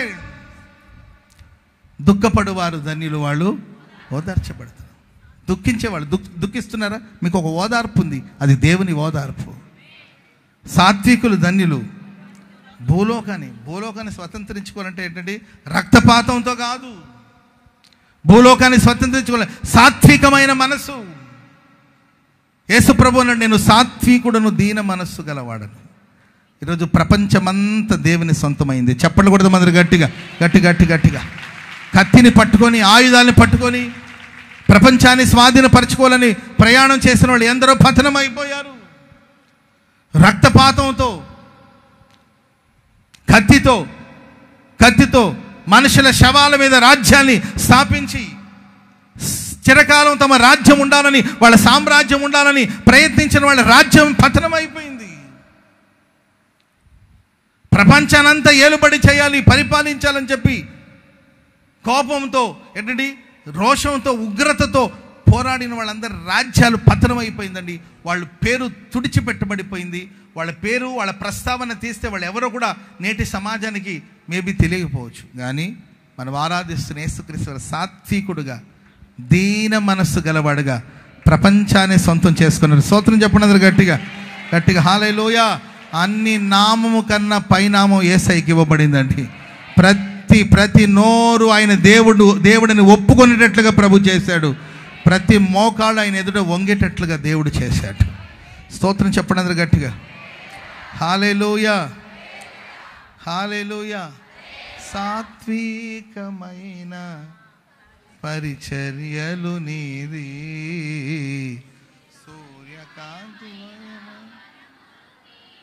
భూమిని ఎవరు స్వతంత్రించుకుంటారండి? సాత్వికమైన మనస్సు ఉన్న వాళ్ళు ఖచ్చితంగా వాళ్ళు ఎక్కడున్నా ఆ ప్రదేశం అంతటిని వాళ్ళు సొంతం చేసుకుంటారు. హల్లెలూయా. యుద్ధాలు చేసి పోట్లాడి కాదు, సాత్వికమైన మనసు. ఇది ప్రభు చేసిన ఉపదేశం. హృదయశుద్ధి గల వారు ధన్యులు, వాళ్ళ దేవుని చూస్తారు. ఆమెను చెప్పండి గట్టిగా. దేవుని చూసే మార్గం ఏదైనా ఉందా? దేవుని అన్వేషిస్తున్నాం, దేవుని చూడాలి. దేవుని చూసేదానికి మార్గం ఏంటంటే హృదయశుద్ధి గల వారు ధన్యులు, వాళ్ళు దేవుని చూస్తారు. సార్, మేము దేవుణ్ణి చూడాలనుకుంటున్నాం, హృదయం శుద్ధిగా ఉన్నారా? మీరు చూడండి ప్రభుని. Praise the Lord. మాకే దర్శనం, మాకే దైవ దర్శనం అందరికీ కాదు. దైవ దర్శనం కొందరికే, సేవ కొందరికే, భక్తి కొందరికే. మీరు దూరంగా ఉండాలి, మేము దగ్గరగా ఉండాలి, ఇది మాకు మాత్రమే. దైవ దర్శనం అనేది మాకు మాత్రమే, దైవోక్తి అనేది మాకు మాత్రమే, దైవ ప్రత్యక్ష అనేది మాకు మాత్రమే అనుకొని కొనసాగించబడుతున్న రోజుల్లో ప్రభు చెప్పారు, హృదయ శుద్ధి గలవారు, నీ హృదయం పవిత్రమైనదైతే నీ పేద ధనికన వ్యత్యాసం లేదు, తప్పక ప్రతి వాళ్ళు దేవుని చూస్తారు. చెప్పండి కూడా మొదలు గట్టిగా. ఇది ప్రయోజనకరమైన ఉపదేశం. Praise the Lord. ప్రార్థన ఎలా చేయాలి? రహస్యమందు చూచు నీ దేవుడు నీకు ప్రతిఫలం ఇచ్చేటట్లుగా ప్రార్థన చేయాలి. ప్రార్థన చేయి, ప్రార్థన చేయి, ప్రార్థన చేయటం. ఎలా ప్రార్థన చేయాలి? ప్రార్థన చేయాలి, ఎలా చేయాలో ఉపదేశం చేసిన దేవుడు, ప్రార్థన చేసి చూపిన దేవుడు. ఆమె చెప్పండి గట్టిగా. ఉపవాసం ఎలా చేయాలి? ఉపవాసం ఉండండి, ఉపవాసం ఉండండి అని చెప్పడం కాదు, ప్రయోజనం కలిగినట్లుగా ఎలా ఉపవసించాలి. నీవు ఉపవసించేటట్లు, మనుషులు కనబడేటట్లు కాదు. రహస్యమందు చూచి దేవుడు బహిరంగంగా నీకు ప్రతిఫలం ఇచ్చేటట్లు నీవు ఉపవాసం ఉండేటట్లు శుభ్రంగా మొహం కడుక్కొని తలకు నూనె అంటించి నూనె పెట్టి ఏంటి రహస్యమందు దేవుడిని ప్రార్థన వింటాడు. Praise the lord. ధర్మకార్యాలు చేసేటప్పుడు ఫోటోలు తీయాలి, ఇచ్చేది 10 రూపాయలు, దానికి 10 ఫోటోలు. ఇచ్చేది 10 రూపాయలు, కుడి చేతిలో ఇచ్చింది ఎడమ చేతికి తెలియకూడదు. అంతే కదండి, దేవుడు ప్రతిఫలం ఇవ్వాలి మనకు. ఆమెను చెప్పండి గట్టిగా. ఇప్పుడు చేసే సహాయం కొంచెం, దానివల్ల వచ్చే పబ్లిసిటీ ఎక్కువ. చేయండి, తప్పలేదు, సహాయం చేయాలి, హెల్ప్ చేయాలి, హెల్పింగ్ నేచర్ ఉండాలి. కానీ కుడి చేతులు ఇచ్చింది ఎడమ చేతికి తెలియకూడదు. కానీ ఈరోజు అక్కడ కూడా తమ ఘనతను వెతుక్కుంటున్నారు. మేము ఇంతమందికి సహాయం చేసాం, అంతమందికి సహాయం చేసాం అంటే ప్రభు చెప్పాడు, మీరు ధర్మకార్యం చేసేటప్పుడు మీరు కుడి చేతులు ఇచ్చింది ఎడమ చేతికి తెలియకూడదు. Praise the Lord. ఏంటంటే అన్ని సబ్జెక్టు మీరు 5, 6, 7 అధ్యాయాలు చూడండి, శ్రేష్టమైన సంగతులు ఎన్నో ఉన్నాయి. ఆమేన్. డబ్బులు ఎక్కడ దాచాలి చెప్పండి, డబ్బులు ఎక్కడ దాచాలి? ఏంటండి, మీరు డబ్బులు ఎక్కడ దాచుతున్నారు? బ్యాంకులో. ప్రభు అన్నాడు, భూలోకంలో మీరు ఒకవేళ ధనాన్ని ఏంటండి సంపాదించాలని దాచాలనుకుంటే అక్కడ చిమ్మటయు తుప్పును తిని వేస్తుంది, దొంగలు అక్కడ కన్నం వేస్తారు. పరలోకమందు మీ ధనాన్ని కూర్చుకోండి. చప్పట్లు కూడా అందరూ గట్టిగా గట్టిగా. హల్లెలూయా. దేహమునకు దీపం చెప్పాలి, దేహానికి దీపం. నీ కన్ను తేటగా ఉంటే నీ దేహమంతా పరిశుభ్రంగా ఉంటుంది, నీ దేహమంతా పవిత్రంగా ఉంటుంది. నీ కన్ను చెడిపోతే దేహమంతా చెడిపోతుంది. నీ కన్ను చీకటి ఆవరించే దేహమంతా చీకటిమయంగా మారిపోతుంది. Praise the Lord. చెప్పండి గట్టిగా హల్లెలూయా. రేపటి గురించి మీరు ఆలోచించొద్దు. దేని గురించి ఆలోచించకూడదు? రేపటి గురించి మీరు ఏది ఆలోచించొద్దు. ఆకాశ పక్షులను చూడండి, అవి విత్తవు, కొయ్యవు, కొట్లలో కూర్చుకొను, అయినను మీ పరలోకమందున దేవుడు వాటిని పోషిస్తున్నాడు. పక్షుల కంటే మీరు శ్రేష్ఠులు కారా? ఆమె చెప్పడం గట్టిగా. ప్రయోజనకరమైన ఈరోజు మనిషికి విపరీతమైన ఆలోచన అండి. ఒక 10 years నుండి 10 to 25 10 ఏళ్ళ నుండి ఒక 25 సంవత్సరాల వరకు, 10 నుండి 25 అంటే ఒక 15 సంవత్సరాల అంతేనా? 10 to 25 అంటే చెప్పాలి 15 years. ఒక 15 సంవత్సరాలు పిల్లలు ఏం ఆలోచిస్తుంటారు చెప్పండి? 10 నుండి 25 సంవత్సరాల వయసు వరకు పిల్లలు, అది యంగ్ ఏజ్ లేకపోతే టీనేజ్, యంగ్ ఏజ్ అంతా దాంట్లోనే వస్తుంది. మరి ఈ ఏజ్లో పిల్లలు ఏం ఆలోచిస్తారు చెప్పండి? చెప్పండి, ఏదో ఒకటి చెప్పండి అన్నా. ఎంజాయ్మెంటా? ఫ్యూచరా? Yes correct. ఏంటండి ఫ్యూచర్ గురించి ఏది 10 years నుండి 25 years వరకు బాగా చదువుకోవాలి, మంచి మార్కులు రావాలి, మంచి జాబ్ రావాలి. నా 25 years తర్వాత 25 సంవత్సరాల తర్వాత పెళ్లి చేసుకొని ఒక 2 పిల్లల్ని కానీ పిల్లల్ని మంచి స్కూల్లో జాయిన్ చేసి ఆ స్కూల్లో స్విమ్మింగ్ పూల్ ఉండాలి, ఆ స్కూల్లో అలా ఉండాలి, ఇలా ఉండాలి అని ఏది వీడు స్విమ్మింగ్ పూల్లో తిరుగుతూ ఏంటండి ఫ్యూచర్ గురించి ఆలోచిస్తూ ఉంటాడు. ఏంటండి 25 years నుండి ఒక 25 years నుండి ఒక 40 years వరకు, 40 ఏళ్ళ వరకు నేను ఎలా ఉండాలి, ఇలా వివాహం చేసుకోవాలి, 2 పిల్లలు ఉంటే బాగుంటుంది, నాకు ఒక సొంత ఇల్లు ఉంటే బాగుంటుంది, డబుల్ ఫ్లాట్ ఏంటంటే డబుల్ బెడ్రూమ్ ఉండే ఒక ఫ్లాట్ ఉంటే బాగుంటుంది అని ఇట్లా ఆలోచిస్తూ ఉంటాడు. ఏది 10 సంవత్సరాల నుండి 25 సంవత్సరాల వరకు ఆలోచిస్తాడు. 25 నుండి 40 వరకు ఎలా ఉండాలి నా ఫ్యూచర్ అని ఆలోచిస్తూ ఉంటాడు. 25 వచ్చిన తర్వాత 25 నుండి 40 ఆ ఏజ్ గ్యాప్లో ఏంటంటే 40 తర్వాత నా లైఫ్ ఎలా ఉంటుందని ఆలోచిస్తాడు. ఇక్కడ ఆలోచనే, అక్కడ ఆలోచనే. అర్థమైందండి. 25 దాటిన తర్వాత 25 వచ్చేసింది, నాకు పెళ్ళి అయింది, 2 పిల్లలు కూడా పుట్టారు, బాగానే ఉంది. 40 ఏళ్ళ తర్వాత పరిస్థితి ఏంటి? 40 ఇయర్స్ లోపల ఫుల్ సెటిల్ అయిపోవాలి, 40 ఇయర్స్కి ఇంత సంపాదించాలని. ఆ 40 ఇయర్స్ నుండి 60 సంవత్సరాల వయసు వరకు ఏం సంభవించాలో, ఏం జరుగుతుందని ఆ ఫ్యూచర్ గురించి ఆలోచిస్తాడు. ఇక్కడ ఆలోచనే, అక్కడ ఆలోచనే. 60 వచ్చిన తర్వాత ఆలోచించడానికి ఏమీ ఉండదు. ఏదైనా ఉంటే ఎప్పుడు పోతాను, ప్రభు ఎప్పుడు వస్తాడో, నేను ఎప్పుడు పోతాను. కాళ్ళన్నీ ఒకటే లాగుతుంది, మోకాళ్ళు ఒకటే నొప్పి పాస్టర్ గారండి, ఒకటే గ్యాస్ ట్రబుల్ పాస్టర్ గారండి, ఏది తిన్నా అరగట్లేదండి, ఉబ్బిన పొట్ట ఉబ్బినట్టుగానే ఉందండి, తేపిన తేపులు తేపినట్టుగానే ఉంటుంది పాస్టర్ గారండి, రాత్రంతా నిద్ర ఉండట్లేదు పాస్టర్ గారండి, 12కి ఒకసారి మెలకు వచ్చింది, 2ంటికి ఒకసారి ఒక మెలకు వచ్చింది, 3ంటికి ఒకసారి మెలకు వచ్చింది పాస్టర్ గారండి. తెల్లవారుజాము లేచి ప్రార్థన చేయాలని మీరు చెప్తుంటారు కదండి, వయసులో ఉన్నప్పుడంతా నాకు ఆలోచన రాలేదు కదండి, ఇప్పుడు రాత్రంతా ప్రార్థనే పాస్టర్ గారు. అర్థమైందండి. దిగులు, చింత చింత చింత. రేపు ఎలా ఉంటుందో మనకు తెలియదండి. ఈరోజు దేవుడు మనకిచ్చాడు, ఏనాటి కీడు ఆనాటికి చాలు. ఈరోజు మనకి ఇచ్చిన దాన్ని బట్టి మనం ఉత్సహించి సంతోషిస్తాం. చెప్పండి కూడా మరి గట్టిగా గట్టి గట్టిగా హల్లెలూయా హల్లెలూయా. చెప్పకూడదు మేబీ. ఏంటంటే ఎంతోమంది ఓల్ నైట్ ప్రేయర్ నుండి వెళ్ళిన తర్వాత ప్రభు సన్నిధికి వెళ్ళిన వాళ్ళు ఉన్నారు. అర్థమైందండి. ఓల్ నైట్ ప్రేయర్ అయిపోగానే ఇక్కడ ప్రేయర్ చూసుకొని ఇంటికి వెళ్ళగానే పాపం ఆమె ప్రభు దగ్గరికి వెళ్ళిన సందర్భాలు, ఆయన కానీ ఆమె కానీ ప్రభు సన్నిధికి వెళ్ళిన సందర్భాలు ఉన్నాయి. చెప్పలేం మనం. Praise the Lord. మరణం ఎప్పుడైనా రావచ్చు, ఎలాగైనా రావచ్చు. దానికోసం ఏదో ఒక జబ్బే రావాల్సిన అవసరం లేదు, దానికి ఏదో ఒక వ్యాధి రావాల్సిన అవసరం లేదు, దానికోసం ఏదో సంభవించాల్సిన అవసరం. నేను మొన్న కూడా చెప్పాను, హార్ట్ సర్జన్ అంట ఆయన. ఏ సర్జన్ అంటే హార్ట్ ఆపరేషన్ చేస్తారు అంటండి. సక్సెస్ఫుల్గా సాగిపోతున్న మంచి డాక్టర్ అయిన, మంచి సర్జన్. హార్ట్ హాస్పిటల్లో, హార్ట్ ఆపరేషన్ చేసే హాస్పిటల్లో ఆయన పనిచేస్తూ ఉంటాడు. ఏంటంటే పెద్ద వయసు ఏం కాదు, ఒక 25-30 సంవత్సరాల లోపలే ఉంటుంది ఆయన వయసు. పెద్ద ఏజ్డ్ కూడా కాదు. ఎంతోమందికి హార్ట్ సర్జన్ కాబట్టి ఎన్నో సర్జరీలు ఆయన చేశారండి. ఆయనకు సడన్గా గుండెపోటు వచ్చిందంట. ఏది డ్యూటీలో ఉండేటప్పుడే గుండెపోటు ఏదో వచ్చిందంట. అడావుడిగా వాళ్ళు చీళ్ళు వచ్చి ట్రీట్మెంట్ చేద్దామని తీసుకెళ్లేసరికి ఏంటండి హాస్పిటల్లోనే చనిపోయాడు. ఎవరికి ఎప్పుడు ఎలా మరణం వస్తుందో తెలియదు. ఈరోజు మనది, ఈరోజు దేవుడు మనకిచ్చాడు, ఈరోజు మనది. స్తోత్రం చెప్పండి గట్టిగా హల్లెలూయా. ఇప్పుడు 12:35 ఏంటండి ఈ సమయం మనది. ఈ సమయంలో మనం సంతోషించి ఉల్లసించి దేవుని నామాన్ని మహింపరచాలి. చెప్పండి కూడా మొదలు గట్టి గట్టి గట్టి గట్టి గట్టిగా హల్లెలూయా. యేసు ప్రభు యొక్క ఉపదేశం, కమ్మని ఉపదేశం, శ్రేష్టమైన ఉపదేశం, మానవ జాతికి ప్రయోజనం కలిగించే ఉపదేశం. నీవు నడవవలసిన త్రోవ,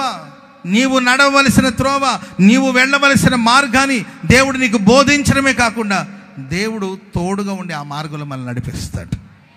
హల్లెలూయా. ఆయన ఇశ్రాయేలు పరిశుద్ధ దేవుడు. Praise the Lord. అన్నిటికీ మీరు గూగుల్లో వెళ్ళి వెతుక్కోవాల్సిన అవసరం లేదు. అన్నీ ఇప్పుడు చిన్నదైనా పెద్దైనా గూగుల్లో వెళ్ళి సెర్చ్ చేస్తారు. ఆ తర్వాత అలెక్సా అంటారు, ఆ తర్వాత సిరి అంటారు. నేను అమెరికా వెళ్ళినప్పుడు నేను ఏదో అడిగాను నాకు తెలిసిన బ్రదర్ని. ఆయన హే సిరి అన్నాడు. నాకు దడ పుట్టింది. హే సిరి అన్నాడు. ఎవరు లేరు కారులో, ఆయన ఏం తప్ప. హే సిరి అనేసరికి నేను తుల్లిపడలేసి ఎవరు బ్రదర్ ఏమైంది అన్నట్టు. మీరేదో అడిగారు కదా దాన్ని అడుగుతున్నారు. అర్థమైందండి. సిరి అని అనొచ్చు కదండి. హే సిరి అన్నట్టు. ఏంటండి ఓహో, ప్రతిదానికి సిరిని వాళ్ళని అడగడం కాదు. మానవ జాతికి ప్రయోజనం కలిగేటట్లుగా దేవుని వాక్యం, మనం ఆరాధిస్తున్న దేవుడు ప్రయోజనకరమైన ఉపదేశాన్ని మనకు అందించబోతున్నాడు. నడవవలసిన త్రోవల దేవుడు మనల్ని నడిపించబోతున్నాడు. సర్వశక్తి గల దేవుడే నిన్ను నడిపించబోతున్నాడు. ప్రభు నిన్ను నడిపించబోతున్నాడు. ఏమి చెయ్యాలో తోచని స్థితిలో నీవు ఉన్నావా? ఇశ్రాయేలు పరిశుద్ధ దేవుడు నీకున్నాడు. ఆయనకు ఉపదేశం చేస్తాడు. ప్రభుత్వంలో కూర్చోండి, ప్రభుత్వంలో కనిపెట్టండి, ప్రభు మాటల కోసం కనిపెట్టండి, వాక్యాన్ని ధ్యానించండి. ఎన్నో సంగతులు, ఎన్నో ఆపదలు, అపాయాలు ప్రభు బోధించే మాటలు. నేను ప్రారంభ దినాల్లో ప్రతి చిన్నదానికి తుల్లిపడి లేచేవాడిని, కంగారు పడేవాడిని. ప్రారంభం ఒక 12-13 సంవత్సరాల క్రిందటి విషయాలు చెప్తున్నాను. ప్రతి చిన్నదానికి భయపడేవాడిని, కలవరపడేవాడిని, ఏడ్చేవాడిని, ప్రతి చిన్న సమస్యలకు బిగుసుకుపోయేవాడిని, బయటికి వచ్చేవాడిని కాదు, అన్నపానాలు మానేసేవాడిని, అన్నం తినేవాడిని కాదు. ఏ చిన్న సేవలో ఏ చిన్న సమస్య వచ్చినా అధైర్యపడిపోయేవాడిని, భయపడిపోయేవాడిని.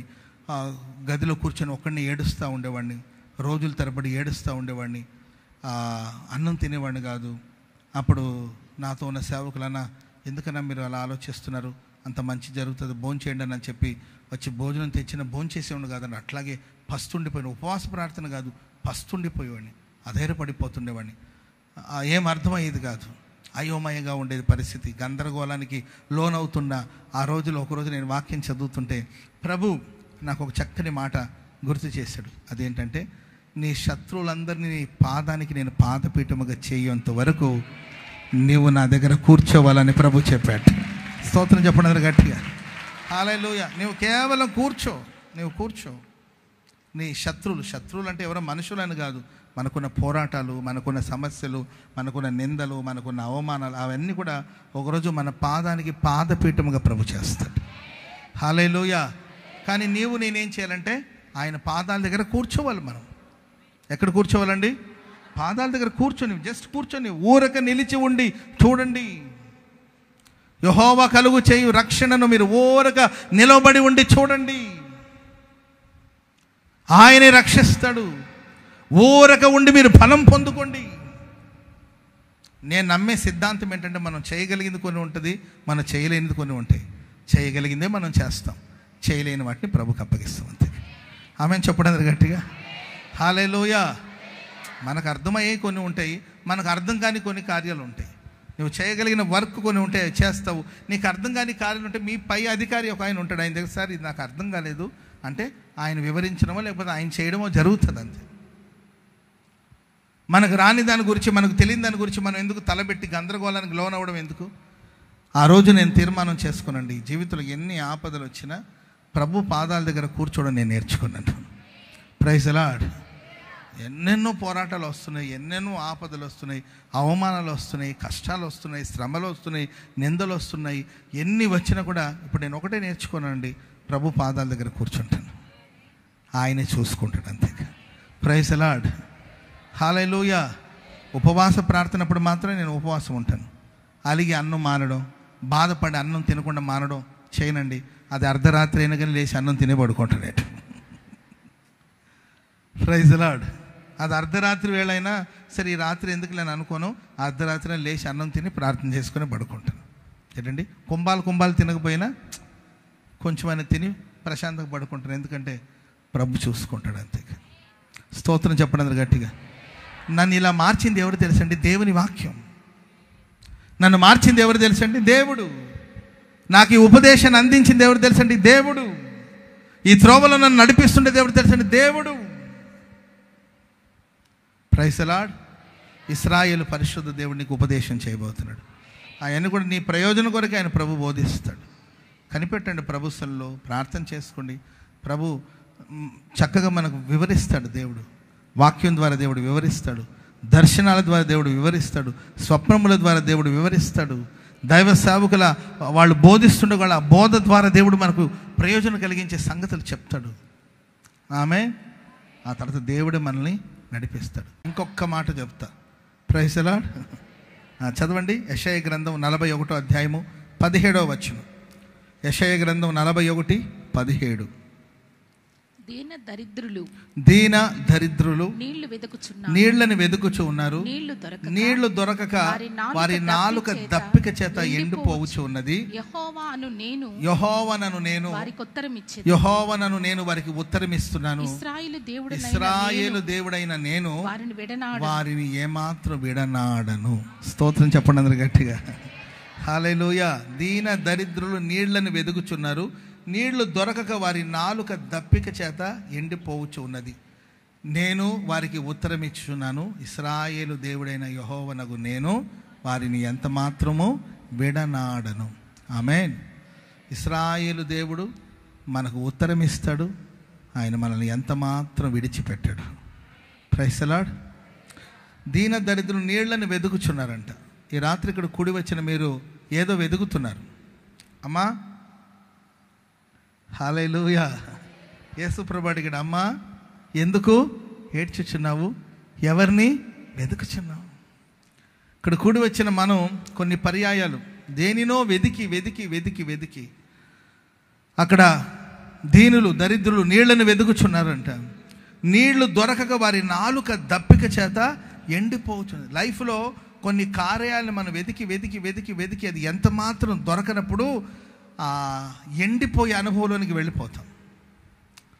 పెళ్లి సంబంధాల కోసం తిరిగి తిరిగి తిరిగి తిరిగి ఆ సంబంధం ఈ సంబంధం ఆ సంబంధం అక్కడ సంబంధం ఇక్కడ సంబంధం అని తిరిగి తిరిగి తిరిగి తిరిగి ఎక్కడ సెట్ అవ్వలేదండి. చివరికి ఆ అమ్మాయి అంటే నాకు పెళ్ళే వద్దంటుంది. ఇప్పుడు మంచి సంబంధమే వచ్చిందమ్మా, చేసుకోవచ్చు కదా, నాకు అసలు పెళ్ళే వద్దు, నాకు విరక్తి వచ్చేసింది. పెళ్ళి అంటేనే నాకు విరక్తి వచ్చింది, నాకు పెళ్ళి వద్దు. ఇప్పుడున్న జనరేషన్లో కుర్రోళ్ళు అసలు మాకు పెళ్ళే వద్దు, అసలు ఇలాగే ఉండిపోతాం అనేవాళ్ళు కూడా చాలామంది ఉన్నారు. ప్రేమైన వాళ్ళరా, వెతికి వెతికి వెతికి వెతికి విసిగి వేసారిన స్థితిలో ఉన్నారా? ఉద్యోగాల కోసం వెతికి వెతికి వెతికి వెతికి వెతికి వెతికి ఏమాత్రం దొరకకపోయేసరికి ఇక ఇంతేనే నా జీవితం అని విసిగి వేసారిన స్థితిలో మీరు ఉన్నారేమో. ప్రియులారా, నేను ఆరాధిస్తున్న దేవుడు నీకు ఈ రాత్రి ఉత్తరం ఇచ్చునుగాక. ఇశ్రాయేలు పరిశుద్ధ దేవుడు నీతో మాట్లాడబోతున్నాడు. ఆయన నీకు ఉత్తరం ఇవ్వబోతున్నాడు. ఎవరు విడిచిన నా దేవుడు నేను ఎంత మాత్రం విడిచిపెట్టాడు. ఇక్కడ గోరంట్లలో చాలా కాలం క్రిందట ఓ తల్లి నా దగ్గరికి వచ్చాయా, చదువుకున్నాడు, వాడికేమో మంచి జాబ్ రావట్లేదు, వాడు చదువు తగిన జాబ్ రావట్లేదు, అరే ఏదో ఒక పని చూసుకోరా, గుంటూరులో ఒక 7,000కో 8,000కో ఏదో ఒక ఉద్యోగం చేసుకోరా, నేను ఒక్కదాన్ని కష్టపడి పోషించాలంటే కష్టం కాదురా, ఇంట్లోనే కూర్చొని ఉన్నావు, వెళ్ళి ఏదైనా పని చేసుకోరంటే వాడు అసలు పోడు. ఇంటర్వ్యూ మీద ఇంటర్వ్యూ తిరుగుతున్నాడు కానీ జాబ్ రావట్లేదండి. ఒకానొక సమయం వచ్చినప్పుడు ఇంట్లో నుండి బయటికి రావడమే మానేసాడు. అంతేక వాళ్ళ అమ్మంటది, అయ్యా విసిగిపోయానయ్యా, వాడికి చెప్పి చెప్పి చెప్పి విసిగిపోయాను, కృషించిపోతున్నాడు, వాడు లోపలే ఉండి ఉండి ఉండి కృషించిపోతున్నాడు, చెప్పి చెప్పి నాకు విసుగు వస్తుందయ్యా, నాకు విసుగు వస్తుంది, అసలు పోయి ఎక్కడైనా పోయి ఏదైనా చేసుకొని చావరా అంటుందంట వాళ్ళమ్మ. నువ్వు పోయి చావరా, నీ వల్ల నాకు నెమ్మది లేదు అని అంటే అప్పుడు నేను అమ్మ కదా అలా అనకూడదు, ఎంత విసుగు వచ్చినా ఆ మాట నీవు అనకూడదమ్మా అని చెప్పడం జరిగింది. ఆ తర్వాత ఒకసారి తీసుకొచ్చి ప్రార్థన కూడా చేయించుకుని వెళ్ళిందండి. ఆశ్చర్యకరుడైన దేవుడు ఉత్తరం ఇచ్చాడండి, దేవుడు సమాధానం ఇచ్చాడండి. ఒకానొక సమయంలో తల్లి కూడా విడిచిపెడతాననింది కానీ దేవుడు విడిచిపెట్టలేదు. ఆ బాబుకి మంచిగా ఏంటండి సాఫ్ట్వేర్ చేశారు కాబట్టి మంచి జాబ్ ఏదో వచ్చిందంట హైదరాబాద్లో. ఏంటండి నెలకు ₹1,00,000 జీతం, 7,000 8,000కో చూసుకోరా అనింది వాళ్ళమ్మ. ₹1,00,000 జీతం వచ్చే ఉద్యోగంలో చేరాడు ఆయన. స్తోత్రం చెప్పండి అందరు గట్టిగా. ఆ తల్లి స్వీట్స్ అంతా తీసుకొచ్చి ఎంత సంతోషంగా చెప్తుంది, అయ్యా పోయి సావురా అన్నాను ఒకరోజు, దేవుడు మరణానికి నా కుమారుని అప్పగించలేదు, మరణం నుండి జీవానికి దాటించడమే కాకుండా నా కుటుంబానికి దేవుడు ఉత్తరం ఇచ్చాడు, నా కుటుంబాన్ని దేవుడు ఏమాత్రం విడిచిపెట్టలేదు. స్తోత్రం చెప్పండి అందరు గట్టిగా. ఇశ్రాయేలు పరిశుద్ధ దేవుడు మన మధ్యలో సంచరిస్తూ ఉన్నాడు. ప్రియులారా, తప్పక దేవుడు మనకు ఉత్తరం ఇస్తాడు. ఎవరు విడిచినా ఎవరు మరిచినా నా అనేవాళ్ళు, నీవు నమ్ముకున్న వాళ్ళు, నీవు ఆధారపడిన వాళ్ళు ఒకవేళ నేను విడిచిపెట్టొచ్చేమో కానీ మనం ఆరాధిస్తున్న దేవుడు మనల్ని ఎన్నడు విడవడు ఎడబాయడు. ఈ ప్రశస్త రాత్రి ప్రయత్నించి ప్రయత్నించి ప్రయత్నించి ప్రయత్నించి అలసిపోయావా? నేను చెప్తున్నానండి, దేవుని వాక్యాన్ని బట్టి మరొకసారి ప్రయత్నించండి. ఈసారి నా దేవుడు మహిమ కలిగిన కార్యాల ప్రభు మీ జీవితంలో చేయబోతున్నాడు. నా దేవుడు నీకు ఉత్తరం ఇవ్వబోతూ ఉన్నాడు. నా దేవుడు ఉత్తరం ఇవ్వబోతున్నాడు. నా దేవుడు నీ ప్రార్థన ఆలకించబోతున్నాడు. సొమ్మసిల్లిన నీకు దేవుడు బలం ఇవ్వబోతున్నాడు. నీ జీవితంలో ఘనమైన గొప్ప కార్యాలు ప్రభు చేయబోతున్నాడు. ఇంకొకసారి ప్రయత్నించు. ఇది ఆఖరి ప్రయత్నం అనుకుని ఇంకొకసారి ప్రయత్నించు. ప్రభు ఘనమైన కార్యాలు చేస్తాడు. ఏంటంటే వెతికి వెతికి వెతికి వెతికి నీళ్ల కోసం వెతికి వెతికి వేసారిపోయారు. వారి నాలుక దప్పిక చేత ఎండిపోతుందంట. ఆ సమయంలో దేవుడు అంటే, నేను ఇశ్రాయేలు పరిశుద్ధ దేవుణ్ణి, నేనే వారికి ఉత్తరం ఇస్తాను, వారిని నేను ఎంత మాత్రము విడనాడు. ఎవరు విడిచిన మన దేవుడు విడిచిపెట్టిన దేవుడు. ఎందరో పిల్లల్ని కని చెత్త కుండిలో విసిరి వెళ్ళిపోతున్నారండి. ఎందరో తల్లులు పుట్టిన చంటి బిడ్డను తీసుకెళ్ళి చెత్త కుండీలో విసిరి వెళ్ళిపోతున్నారు. ఇదే గుంటూరులో ఒక తెల్లవారుజాము ఉదయకాలం మున్సిపాలిటీ వాళ్ళు ఊడుస్తుంది. ఇదే గుంటూరులో, నేను ఎక్కడో విదేశాల్లో జరిగే సంగతులు చెప్పు, ఇదే గుంటూరులో మున్సిపాలిటీ వాళ్ళు మార్నింగ్ చెత్త ఊడుస్తూ ఉంటే కుక్కలు వెళ్ళి ఒక పేపర్ని ఏంటండి, ఒక పేపర్ని లాగుతూ ఉందంటండి.